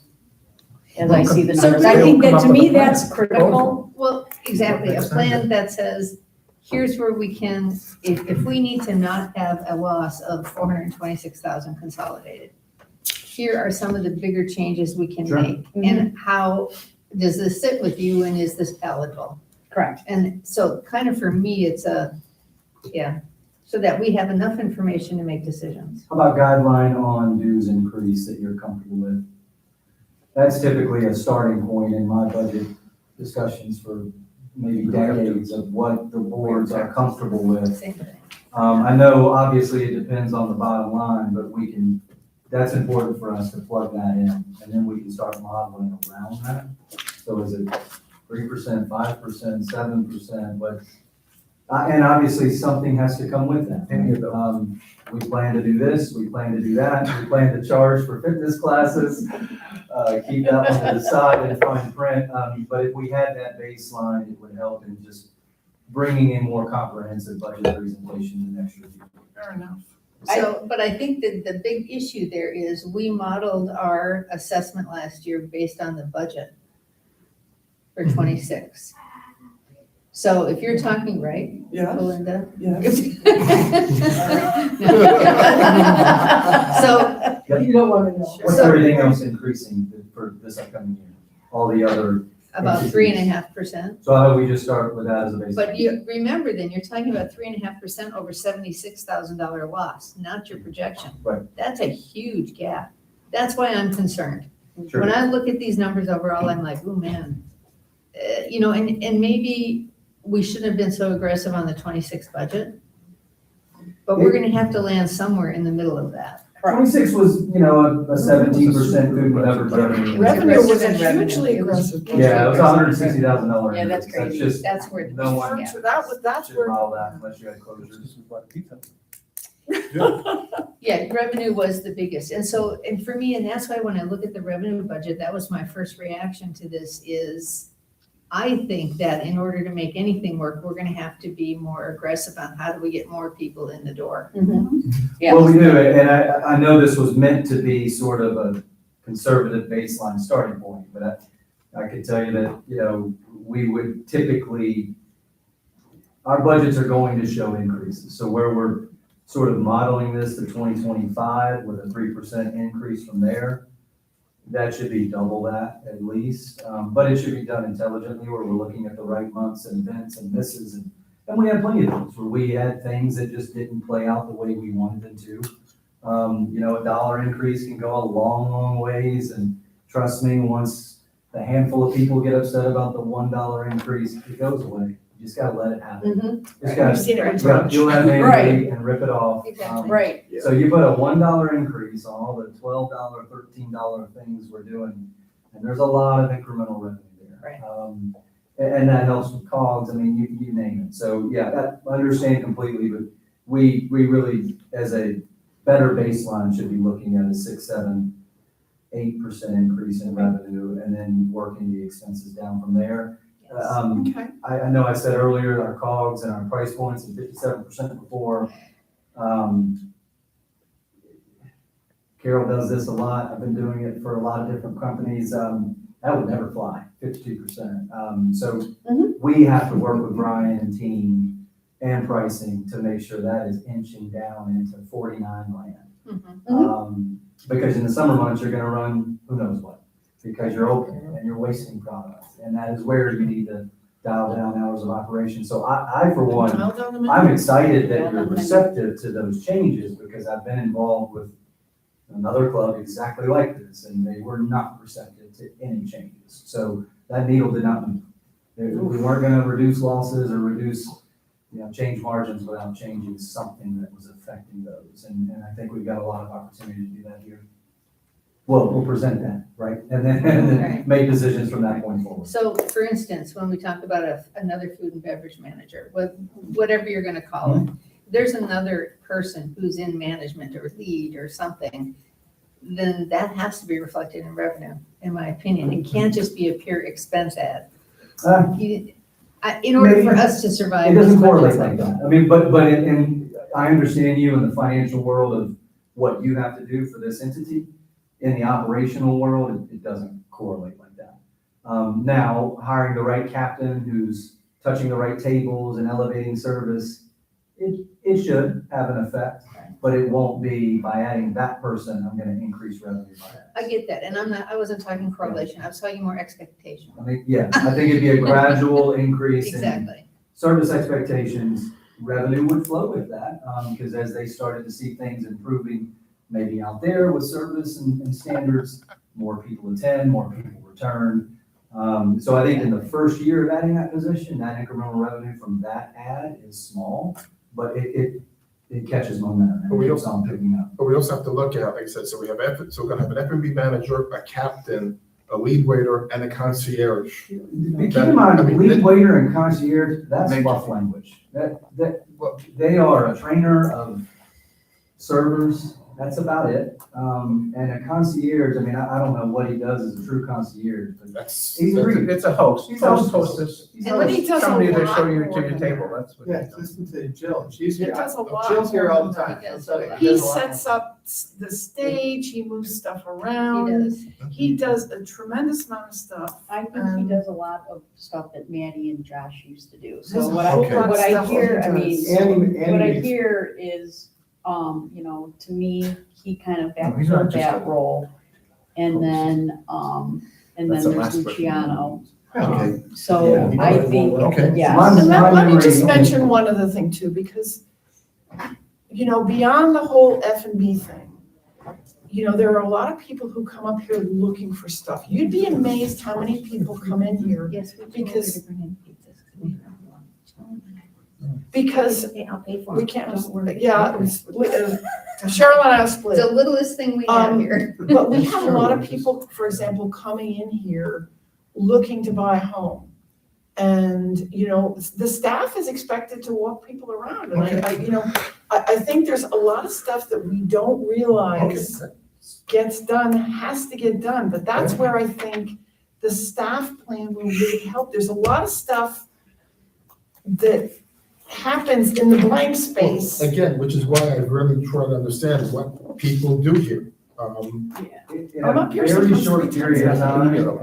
and Dining. we've got one interim GM, we've got Justin, we've got Bill, we've got myself, we've got Greg.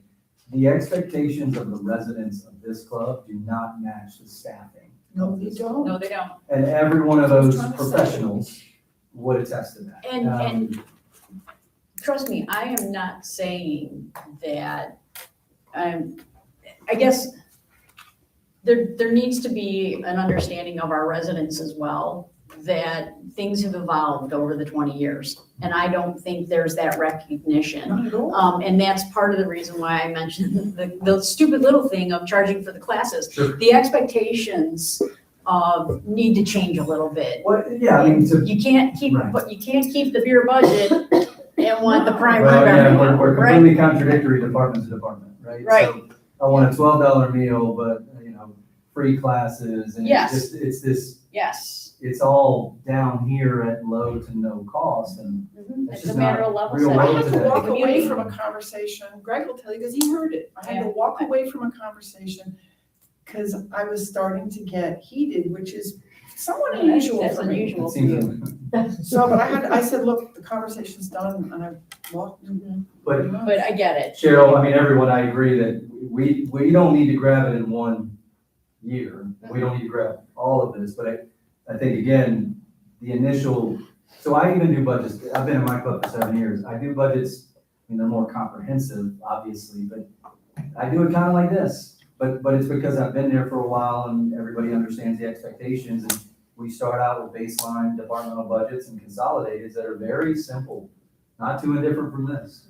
And they start early enough where my finance committee can say, what's this? I explain it. Where's this? This looks like it's good. Let's increase to there, decrease, whatever it may be.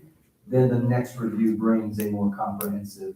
That way, and I think in this case for us and for Greg, this is our first budget, our first real understanding of this operation, to go into all the work to build a comprehensively detailed budget for then you to say, well, that's not the direction we want to go, would be a big waste of time. Now, having more data and information for you, completely understand that.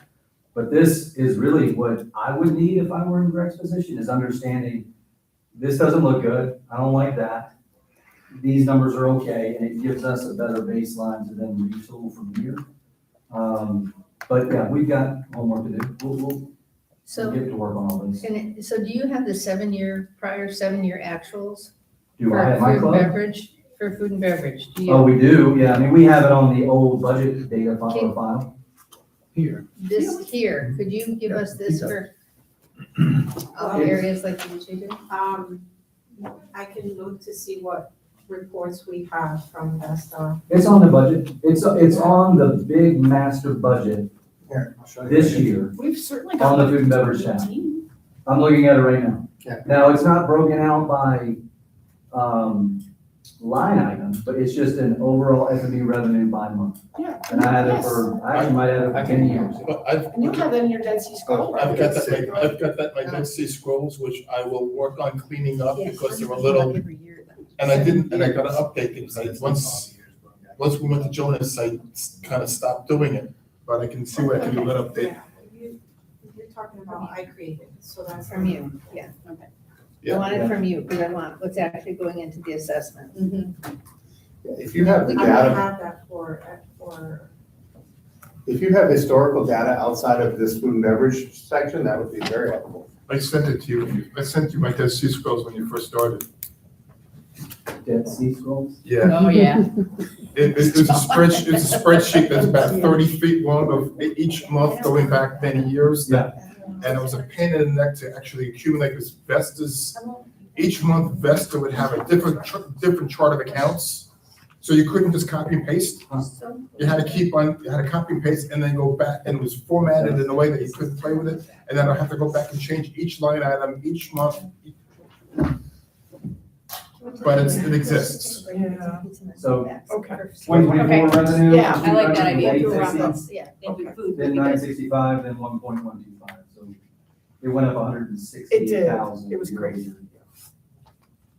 okay, so does anybody need a break? We're gonna take a break. Yeah, and then we're there, gonna change wrap the- up. And then we'll come back for some final. Okay, so we're gonna go off the record at 12:50 p.m. Yes, sir. He told them that she was. Couple things here. Just be back before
We're having a second, No.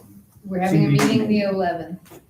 We're not having a You're live. That's really a good question. We're live. Okay, we get it. Yeah, Okay, give me 1 second.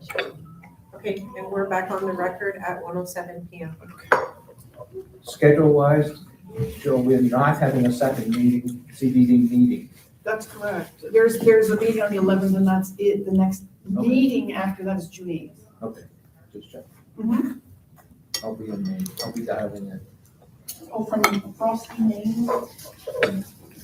It's cold, Okay. rainy. Okay.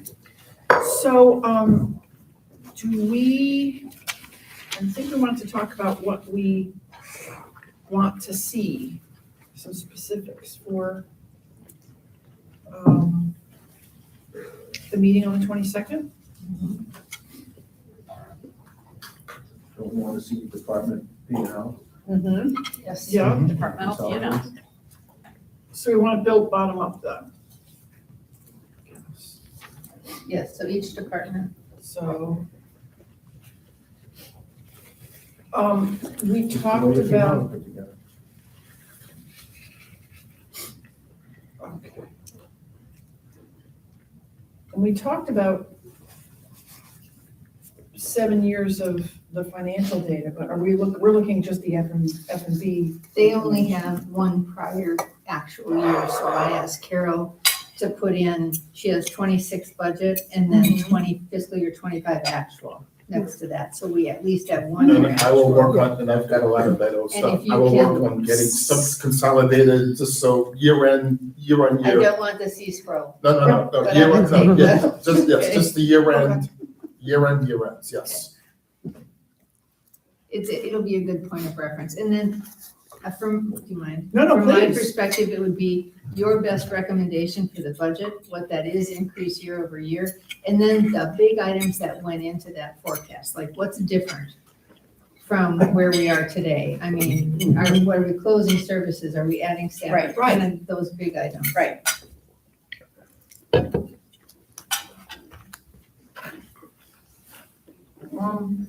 And Rich, you think you have 7 years of department P&L data? I could go back, I have 2018.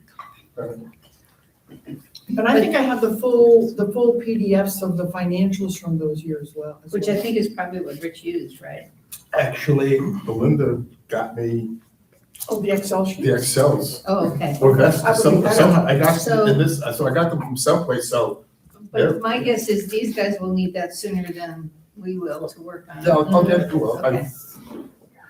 One, Once, I mean, if you guys want, I just think I gotta go back and see what I have.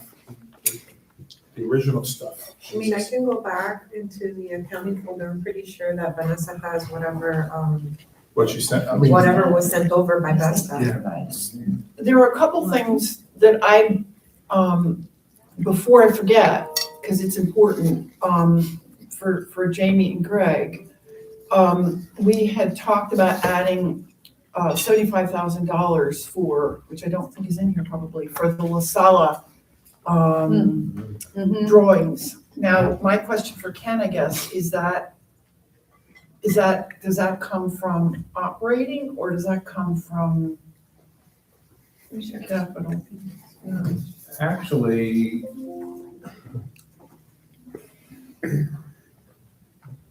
I thought I checked with you and Vanessa at one point where we could put that on the balance sheet until the project is approved, and then if it's not approved, you would have to expense it. Well, that's a good idea. That's right. I think you told us that. I did. I don't But I didn't remember know much if these days. Yeah. CDD laws allowed you to do that. Not me, but Okay. probably Vanessa. Rosetta accounting laws allowed you to do it, but I think they confirmed that we could, because normally that's what you'd have. Okay. You'd have Right. project Makes expense sense. on the balance No, that sheet makes perfect sense. You gotta Yeah. expense it. until you Yeah. approve And then if it. we don't do it, we You're ready. Cancel the project. yeah. Yeah, If you approve it, you capitalize it, if you Uh-huh. don't, you expense it. yeah. So no budget line. You got a Oh, yeah. whole section up here. No, We're I not- can't- No, I'm not looking at my a folders, I budget can't line find item. them. Yeah, I've I got just, the information, but I can't find the No. actual. also, It's a cash item, but not an operating expense. Greg and I have, talked about where we are so far this year on the repairs, for the building, et cetera. And, because it's a big number. I think the budget was 78 and we're already at 72 or something like that. Yeah, but they put in $10,000 a month for the next 5 months, and I don't know why they would do that when we never even meant $10,000. I don't understand why it should be that high. Well, there's a lot of stuff that needs fixing, I guess. Well, I'm just asking a question about I think the some of line. those things need to be looked at instead, to say, do we need to be doing them now, because we're in next year's budget and the budget for them next year. Most of them are, air conditioning doesn't work, the roof leaks. Well, there's that electrical issue in the FACP closet. Well, we had to spend $7,900 on taking wires off the floor that We the just guy said we didn't need to do it. No, that was just an appraisal. That was an estimate. Okay, he rushed me into the room and said, look at this, didn't need to be done. The electrician was here and he said it's a fire hazard.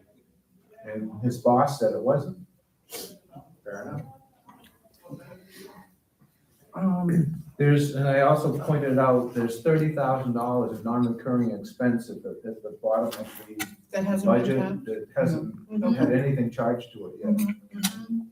I suggested you look at some of those repair things and they could probably qualify in that non-recurring expense line.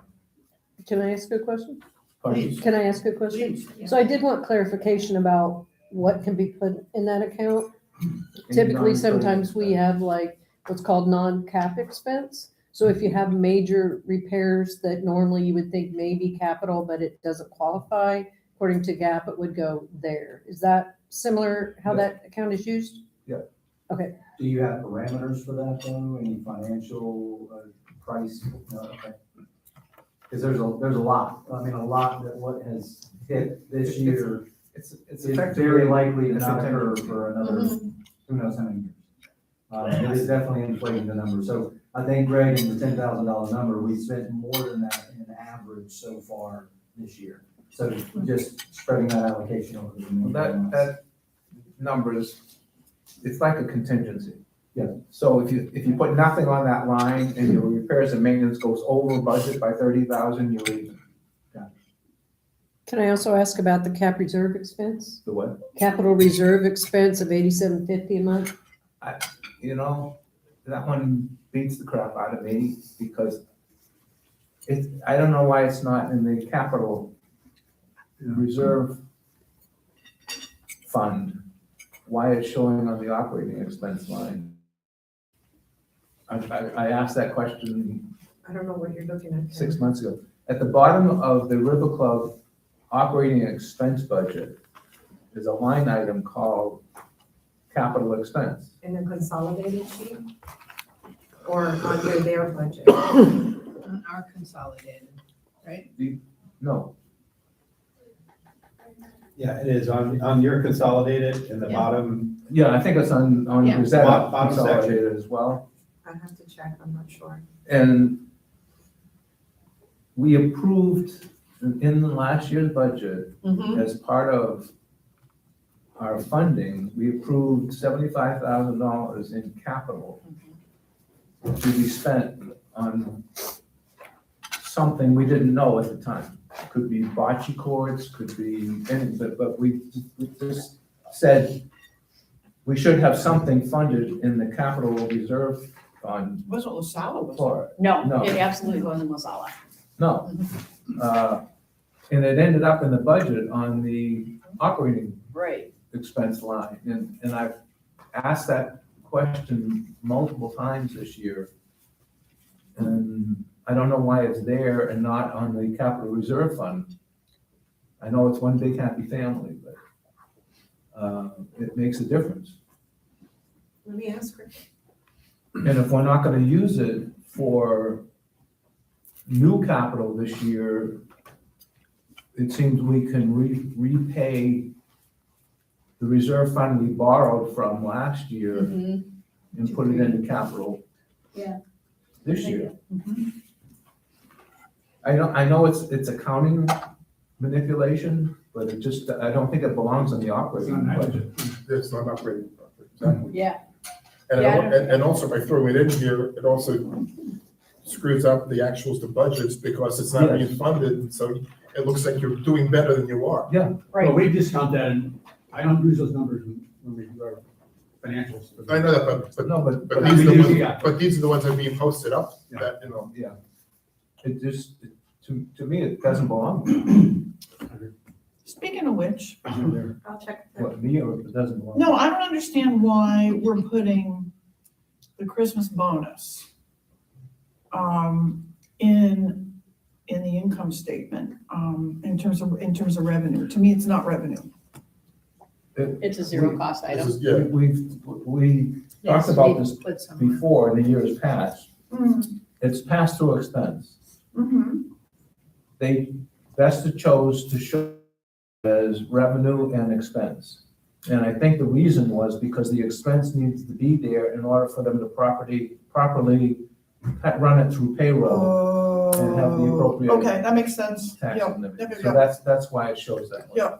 But it is a Otherwise, net that's pass. balance sheet. It's gotta go. It's a revenue item accounting, and an yeah. expense item. Makes sense. The holiday fund, You'd like to continue in that method, because we don't have to do that.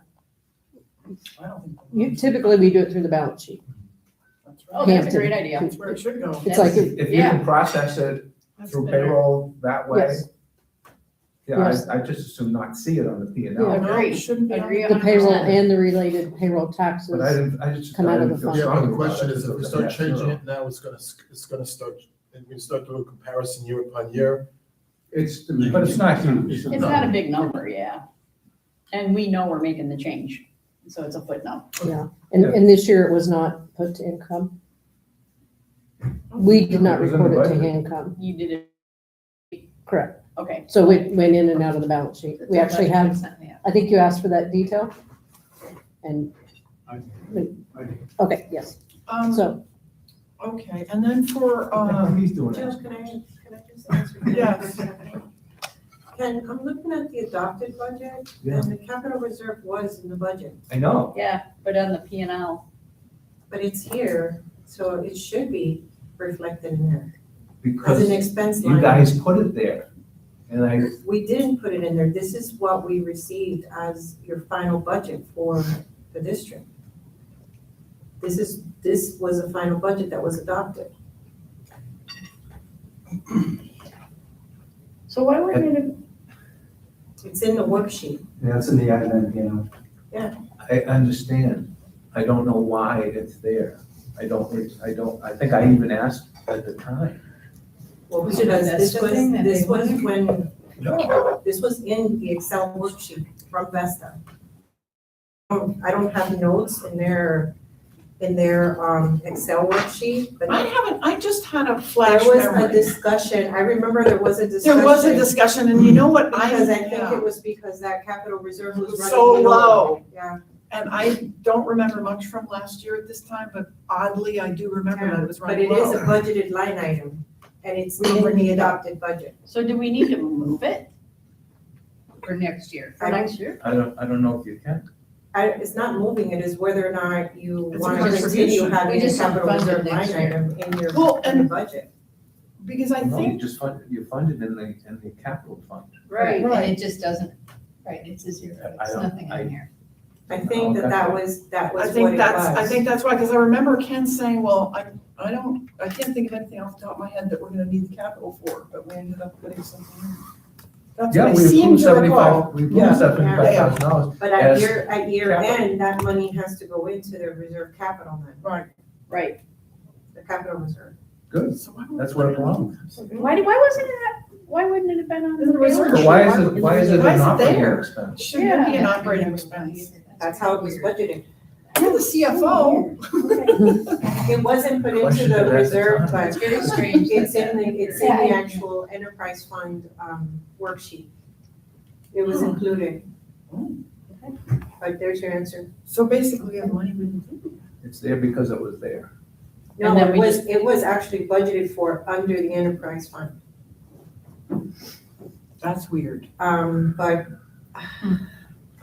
I think it had to do with the fact that it was running very low at that point.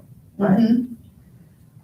Are we okay to reclass expenses to that non-recurring? Because we've absorbed all of those major repairs above the line, which would ordinarily not be done. Well, you have non-recurring expenses, 30,000, and then there's Yeah, that capital that's reserve. different. But we haven't, that's what I'm saying, we haven't put anything to the non-recurring. Correct, you can, but you can't. And are you reclassing some of the whatever, and we can circulate that to you or As long whoever as it's was non-recurring. approved as a non-recurring capital-like expenditure? Yes, we're talking about two different things. Yeah, we can't do anything to capital reserve line, correct? Correct.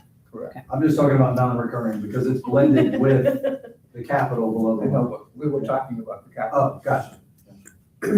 But yes, the non-recurring The recurring, can be used. the recurring, non-recurring. Non-recurring. No, but I'm saying a lot of the stuff that he's talking about is Oh. recurring. I have a couple quick questions if we could get clarification on it. yes. Two line items that appear, equipment leases and contract services. Some of the things that go into contract services are IT, TTA, music.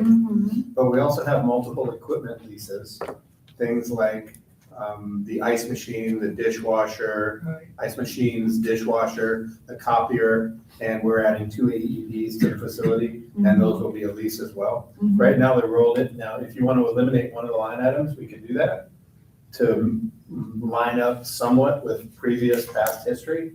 My suggestion, I don't know what Jamie thinks, but leased equipment should have its own line versus contract services. Absolutely. But it will not go apples to apples with historical data.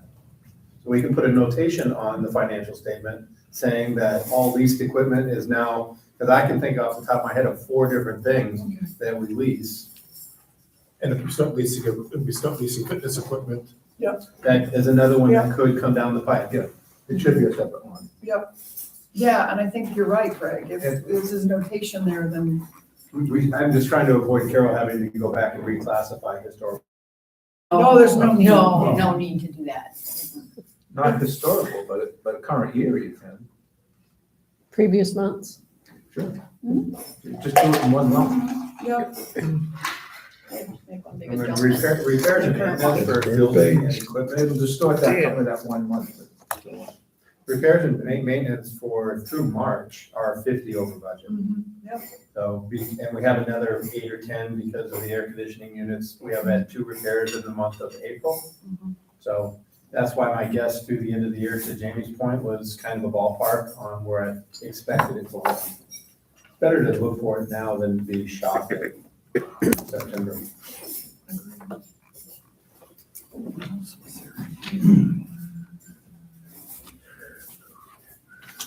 so those 2 repairs, Greg, are those for the new units that we're expecting, or? Neither one of the replacement units, but a lot of it is going to be not just repairs, but upgrades and upfits to things that were installed initially. The pans and all those things? Well, the condensation drip pans, the attachment lines that run outside, and the pumps that are automatic pumps that turn on when the drip pans start to fill up. Because they're doing 2 things, they're tripping the breaker and the air handler and turning off the air conditioning, and they're also overflowing and running through the ceiling. So it's a little bit of repair, it's a little bit of maintenance, like the coils are dirty in the 20-ton handler in the kitchen. That's I think a $3,200 price tag from IC Mechanical. And that's the one that hasn't even happened yet, but it's scheduled. Is it, regarding, is anybody putting the chemical into the drip lines to kill, Yeah. clear them out? I'm sure that they are. I'm assuming that because we do have a service contract with IC Mechanical. Yeah, I know, I just don't know if they're doing that per se, because if they're doing that, then the drip lines should not need the pump, but I understand, and better safe than sorry, I understand that, but just. Well, I'm under the impression that the drip lines and the condensation from the coils accumulates in the catch pan that's underneath the unit. So that's the catch pan that's catching the condensation that's filling up. And what I was told by IC Mechanical is there's not enough space in the kitchen, or they'll have to make space in the kitchen. They jimmy rigged a catch pan, put cuts and perforations in it, and they did not install a pump because they said they didn't have room. So it's just. And one of the things I know you and I talked about was, uniforms and, back of the house, front of the house, and, some of that's buried in linens, but anyway, I guess wherever, you're doing that kind of thing, you'll just note it. It would be really helpful to have a comment cell, Sure. on the spreadsheet where there's something you think we need to know would be great. I think I can put a comment cell on every line item that there's a variance or difference. Right now, the budget for uniforms is $850 twice a month, so $1,700 a year. Yeah. And that's something that I would like to turn into, except for we do absorb some of the back of the house uniforms the last few months into the linen costs, not uniforms. Right. So there'll be a little bit of give and take on those line items. Going back to the AC for a second. Uh-huh. If the cost is $5,000 or more, and it will extend the life of that unit 3 years or more, we have money in the reserve for that. So it can be charged to the reserve. Yeah, we talked about, and In that unfortunately, particular unit, we have $12,000 good in the reserve for this year for repairs. for extending its life. Which the So repairs the should. challenge that I face is most of the repairs are 3,200, 3,800, 4,100. They're not over the $5,000 threshold. Cumulatively, yes. Shouldn't matter. It's extending the life. It's already been capitalized. What else? If the item's already been capitalized, I don't think the $5,000 limit applies, right? It's just a new capitalized item that the 5,000 applies. Oh, that's interesting.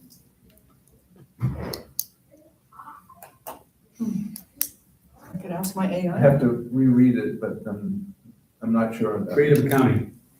101. That's a Let me 101 get out course. my gallery. But the other option is to bundle them, Yes. saying collectively they're over 5,000 and they're extending the life of the equipment. Well, and we talked about that, and that's something that I asked that if we could consider at our last finance meeting, because if we could take a CapEx number of 30, 25, whatever a closer number is, that still keeps us at the budget expectation spend, but reduces the excess spending to come in level with what's budgeted. You know what I mean? Because right now we're 50,000 over budget. Well, we're gonna be over budget. No, I'm with you, but how much is, therein lies the question, how much are we gonna be over budget? Whatever, I think you should reclass whatever you can reclass. whatever runs, right? Or whatever he Absolutely. gives me permission to take out of I CapEx. think you just gave. Yeah, that's what I want to clarify. Are you saying if we have a $3,000 expenditure today on AC Unit 5, a $2,000 expenditure in a month on AC Unit 5, we can bundle those to eclipse the 5,000? That's not what I was saying. Okay, I was saying if we have 3 units that all need repair sure, and you're fixing them and collectively it's over $5,000. totally get that. And And, then and it sounds like we do. that is a high threshold Yeah, for what I'm used to. So are we saying that if we have a $2,500 compressor replacement in an AC unit, are we able to capitalize that? Yes or no?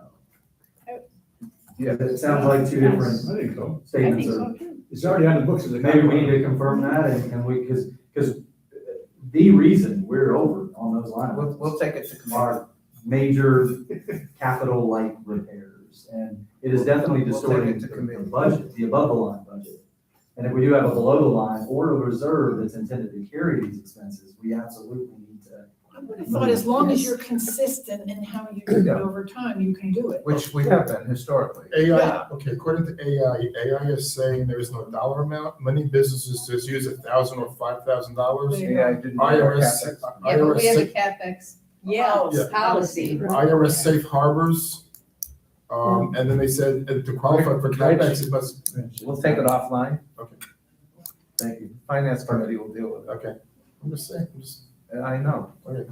And I'm just saying, as long as we're being televised, we'll take it offline. okay. All right, other guidance that you guys would like?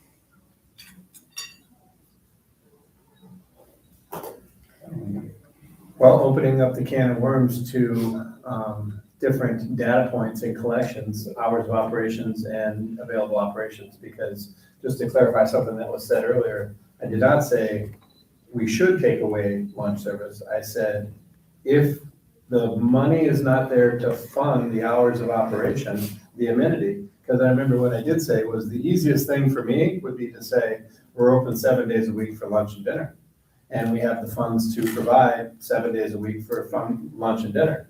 But I don't think that's the right thing to do for this club, if you ask me for my opinion, and it not based on what's the easiest thing to do. To me, what the prudent thing to do and what the recommended thing to do is not open 7 days a week for lunch, breakfast, lunch, and dinner at both locations. So taking a look at usage, and somebody kind of touched on this earlier, I think Jamie said, you know, you leave the tiki open Friday, Saturday, Sunday for lunch. And is the tiki open Tuesday, Wednesday, or Thursday for lunch? That's where I need some direction on what the appetite is of the board, included with my suggestion for lunch service, Friday, Saturday, Sunday, inside, lunch service only at the Greg, tiki. I think where we're at with this, which is a fairly unique position from this board, from what I've experienced, is whatever we say to them that we think we should do, they're gonna be open to those changes. So at this point, we have to analyze our underperforming days, nights, service periods, identify what we think is the weak point. For my club, it was always Thursday nights. So I would always show that Thursday nights is underperforming, and then the board said, cancel it, or we're okay with that loss. And I think that's what we're looking at here. So we need to take a look at the tiki performance respective, separate from this venue performance, and see what's working, what's not. Yeah. Make recommendations. Absolutely. As long as it's data driven, I mean, whether it's covers Yes. or chits or. I think for Greg's question is poignant, because at just about every other club like this, it's not been this way. Yeah, You so- know, we've gotten a different perspective from the board, so this is very helpful. This is good. I'm gonna say one thing about lunch at the tiki bar or food service at the tiki bar. I don't necessarily think that that should be data-driven, because I think that's an experience. So, a customer experience. Good or bad? A good customer experience. There are so many people that I hear that say it is just so nice to have food Oh, I agree. at the tiki bar. So while unless there's a substantial reason to say we can't do it, it just is absolutely not cost effective. No, but lunch at the tiki bar on a limited menu, Yes, where you yes. only need Yeah, a limited menu. Not a One chef. Thank you, Staff. Ken. Thank you. Yes. One runner. Yeah, Yes, Makes sense. thank you. because at the end of the day, in the hot months, ain't nobody up here. It's too Right. hot. Right, well, right, Although but there are some, I but mean, there because are some. I actually checked on this after our last meeting, because we talked about, was there lunch Yeah, there are last year? some. There was lunch last year at the tiki bar during the summer. so, and it might even be a limited lunch experience. It should be. Noon to 2. Very It limited. should be a Right, limited menu. with the that we wet can talked menu, about limited that. hours, Yeah, that no type of problem. thing. Okay. So while I agree something should be data-driven, you Oh, know, from a I'm financial 100% perspective, in agreement. okay, all right, just No, so I- we're clear on that. It's why I made customer my, experience. I'm sorry, it's why I made my blind statement about keeping the tiki open Yes. and not this, because I bet. Yes, If we Oh, look yeah. out there right now, there might There be was one three or- table There was here, one one in table. three or the. four more One table, people, yeah, but there yeah. will be pool presence all the time. all the time, They may exactly. not buy, but Uh-huh. someone should be, and this is training and Yes. supervision, because it's not happening currently. Someone should be walking around to those folks saying, can I get you a drink? And so that will not be revenue driven. That No. is the venue that will be driven by participation and therefore staff Yes, accordingly, yes. yes, thank you, okay. The redundancy of this venue, when you have 12 covers across a Right. 4-hour lunch period, that should That's- probably go away. And so in terms of expectations, I kind of don't want to, put you guys in too much of a corner, but, if we're gonna be looking at this on the 22nd of May, then when do you, that we're gonna be discussing it, when do you think we're gonna be looking at it? The 22nd. But we'll get it, we wouldn't get it. Oh, in before then. advance? Yeah. Oh, I don't know. If we're drilling down to Cindy's level of hour detail and staffing, it might take a little more time. But I think we're gonna find a happy medium. Okay, what you're wanting to see and Okay, where I we're just taking. wanna, I don't need to see the granularity. I Yeah. mean, something about 10,000 We're gonna, feet. yeah, we're gonna get Yeah. granular enough, I think. Okay, okay, great. And I think going from where we're at now to where we're gonna show, these are the underperforming periods. Here's why, here's what it cost us. I think all of that can be done. How much advance would you like to review it all? Now, just remember, hold all the questions, right, until the meeting. To the meeting. Yeah. oh, we have Yes, to. Well, absolutely. Not just hold the questions, but hold the information. Yeah. If we send it to you, it should stay with you. I just need a couple days. Like if I we're mean, having the meeting I think on it's- Friday, if I got easy. it Wednesday afternoon, Yes, I think that's even. Agreed. Yeah. Even one day, I mean, I just need a little couple hours pre-planned. Yeah, that's all. Yeah, I mean, we've Too. already talked through, I think Yeah. most of us know the financials. Yeah, this is, the most difficult part of budgeting for this club is we don't have historical detail. Right. We might have a historical P and L, but we don't have the details. So, Correct. for example, if we see revenue that is unusually low in the month of September, and then you look at historical years and it was a little bit higher, we don't know why it was low, because we don't have the data and we don't have the bodies. Right. So we can't go to a food and beverage manager and say, hey, what happened Right. last year in September? So it really becomes a bit of a floating guessing Yeah. target. Point. But no, I think that's all easy Okay. to do. Okay. And you want the departmentals to match what you see in your financial package, Okay, correct? perfect. Yes. Yeah, whatever. Elliot, to the rest providing of us you. now. Yeah, Cool, yeah. Alrighty then, are we good? I'm good. Yeah. Okay. So we're That'd be not, better.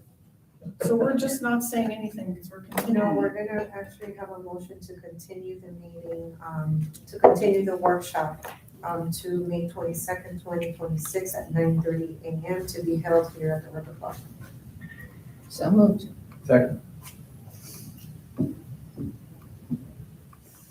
All those in favor, please state aye. Aye. Okay, thank you. Thank you. You know what I didn't ask, but it's a Belinda question, just how do we get it into your Belinda worksheet? Does that have to happen before the 22nd of May, the Belinda worksheet? If you want the assessment numbers, but not necessarily, I just need the tax. I'd like to You see just the need the assessment numbers. total. would you? Do we want to see them on the 22nd, the assessment numbers? Yeah. Yeah, I mean, I just need the tax one. But if you get them, If I get them before, I can just plug them in now. okay. Okay, cool. So you don't need the line items, you just need totals. I can do it totals. Okay, perfect. Okay, yeah, you're right, I just need the total. Great. Yeah, Right. Just the tax one. Okay, just, yeah, I just, for Carol's purpose, just in case somebody asks me and I go, We're off record, right? We have You now. can turn us off.